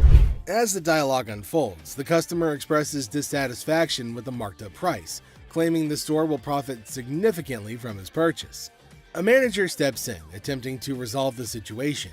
Tensions rise as the customer questions the legitimacy of the price hike and demands a resolution, emphasizing the financial disparity between his purchase and the intended selling price. Brother, Where's your receipt? can you not understand English, my No, brother? I can't, my brother. I don't believe that he wants a TV for nothing. I just take the TV, man. No. The customer threatens to take the TV and leave without making a purchase. The manager issues a stern warning, asserting that any attempt to take the TV without completing the transaction will result in immediate removal from the store. The confrontation takes an assertive turn, with both parties standing their ground. Once I get this TV. Man, get above me. Man, get off me. Man, get off me. I ain't going outside. Get my damn shoe. My damn shoe, player. Y'all got my shoe. You got my money. It's joint. This guy was acting like a total baby. He wanted attention and he got it. Despite the warnings, the customer decides to leave the store, expressing discontent with the entire experience. He accuses the store of mistreatment and vows never to return. The situation concludes with dramatic flair as the customer exits, leaving behind a sense of dissatisfaction and a promise never to return. How are you? I'm good. How are you? Well, actually, I'm not doing so good. No? My grandma just passed. I'm I sorry. was hoping to Okay, so whose ring is this? my grandma's. Oh. So you want to just pawn it, right? Because you want to be able to get it back? Yeah. Okay. Do you have anything else? It's not real. What you mean it's not real? It's not real gold. You saying basically y'all sit up here and waste my time talking to you? You don't waste your time. If you have a TV, you can pawn your TV. What the I look like on my TV? Do you have a TV? I need to speak with somebody else because you irritate me flat out. It's acting really erratic, and it's making me really nervous. Lower your voice. Don't Lower your tell voice. me Lower what your to do. voice. Don't Lower put your voice. finger in Lower my your face. voice. Lower your Don't voice. put your finger. Ashley breaks the news that the ring isn't real. The person gets upset, saying it's not fake. Ashley suggests pawning a TV instead, but he questions why he should. Despite Ashley's efforts, the man gets angrier, repeatedly telling her to lower her voice. Ashley asks him not to point fingers at her face, but he ignores her.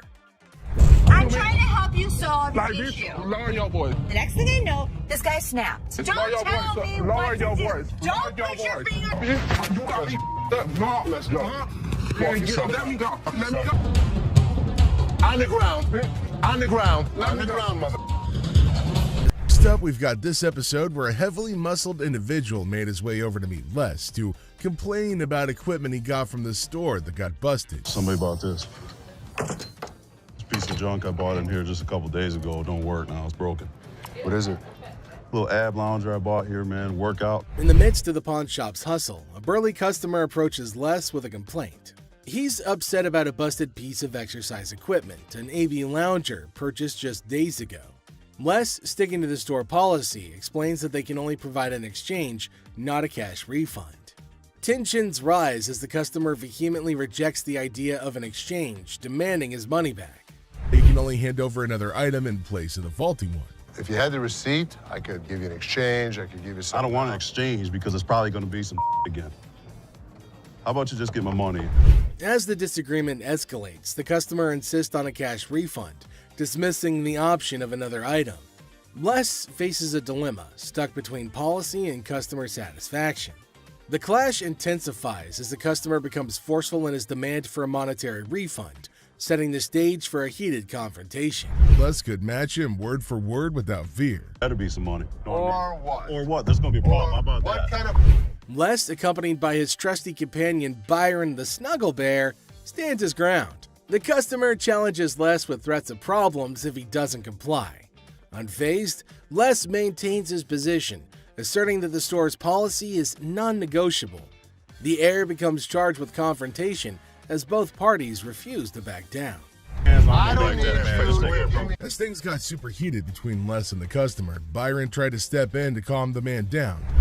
As the situation reaches a boiling point, Les and the customer engage in a verbal showdown. The customer grows increasingly forceful and Les warns against physical contact. Byron attempts to mediate and calm the customer, but his intervention takes an unexpected turn, adding a new layer of tension to the already heated exchange. Really? The confrontation takes a risky turn when the customer, ignoring Les's warnings, attempts physical contact. Byron, in a misguided attempt to intervene, escalates the situation further. Les stands firm, refusing to be intimidated while tensions continue to rise. Les questions a man's marriage. Les uses a customer's words against her. There's trouble in the office, but Les reminds Seth that he's the boss. Les kicks off the day questioning a man's marriage, using customers' words against her. Trouble brews in the office, but Les asserts his authority as the boss, teaching a disrespectful man a memorable lesson. Les shows that he's not just a pawnbroker, baby. He's a boss in control. Here are savage Les Gold moments. It looks like Les is more interested in this man's marriage than his business. Les woke up this morning with the urge to roast someone, and of all the people he could roast, he picked this guy. Things take an unexpected turn. Now, in a surprising twist, Les dives into the man's marriage, leaving everybody shocked. Les humorously challenges the man's absurd scenario, roasting him in a way that only Les can. The man's attempt to buy an anniversary present with his wife's jewelry backfires, adding a touch of humor to the pawn shop drama. Get a watch for my wife's anniversary. Oh, it's not your anniversary too? Well, yeah, it is mine too.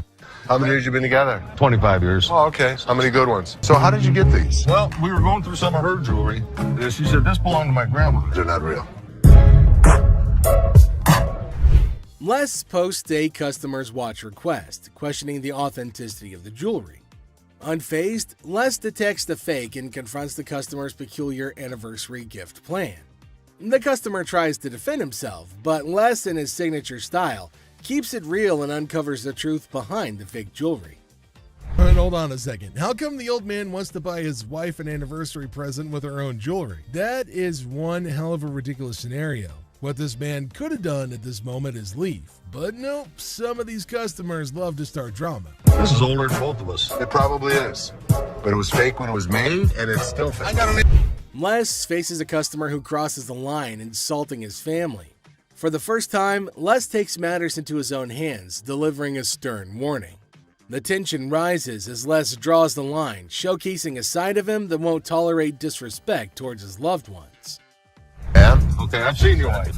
Listen, mother, there's two things you don't talk about. What's that? My wife and my family. Oh, Now, here's the deal. For a moment, we thought...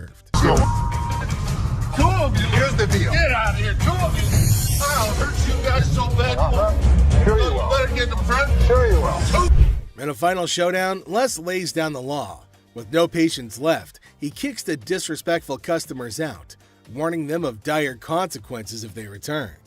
Les reveals his savage side, making it clear that disrespecting his family won't be tolerated under any circumstances. Hello, how are you doing today? I'm good. How are you, sir? That's good. I want to pawn this TV. I can go 100. Excuse me? So here's a guy who wants $400 on a $200 TV. What the is he thinking? People can help me move my stuff back in my mother's house. 100 is not going to do, sir. I need more than that. But I can't give you more. See, it's a used TV. A young man enters the pawn shop seeking to pawn a TV for $400. Les, the owner, declines the initial offer and counteroffers $100. The guy, explaining his need to move back to his mom's house, expresses that $100 won't be sufficient for his situation. You know, I have to get away. You see this? He did this last night. What did he do to you last night? He beat me up last night. You clearly don't see that. See, you know what? You about to cause me to lose my mother temper. I try to give him the benefit of the doubt. I thought he had nice skin. He didn't have any bruises on him. I don't need to call security. You don't need to call them. What The guy made up a story about daily abuse from his roommate, seeking empathy to pawn the TV for his escape. Les remained skeptical, noting the absence of visible bruises, praising the boy's clear skin. In response, the boy, feeling cornered, requests the involvement of security, hinting at a potential dramatic turn of events. What you gonna do? What, you from Africa? Oh, okay. Anyway, like I said, can you give me the 400 you paid? We sell them for $200. Hold on. Y'all. Thank so much. Fred. Have a nice day. You. Thank you. You better lucky I'm gonna throw this big mother ass. Up. Where is my key? Les, trying to find a middle ground, offers $125, but the boy declines and insists on calling the guards. Les, unfazed, reveals the presence of the guard behind the boy. The situation ends with the boy taking the TV and leaving the pawn shop without the need for additional security intervention. How about your fat ass take it out? You work here, ain't you getting paid to do this? I look like a butler to you. I don't give a my gonna come in here and get this motherfucker. You better. His big ass gonna beat your little ass, fat bitch. Him and what army? Motherfucker, come from behind this counter. A tense situation arises as a black woman directs angry shouts at a guard. The guard, responding defensively, questions her, asking if he appears to be a butler in a moment of unexpected confrontation. You get back here.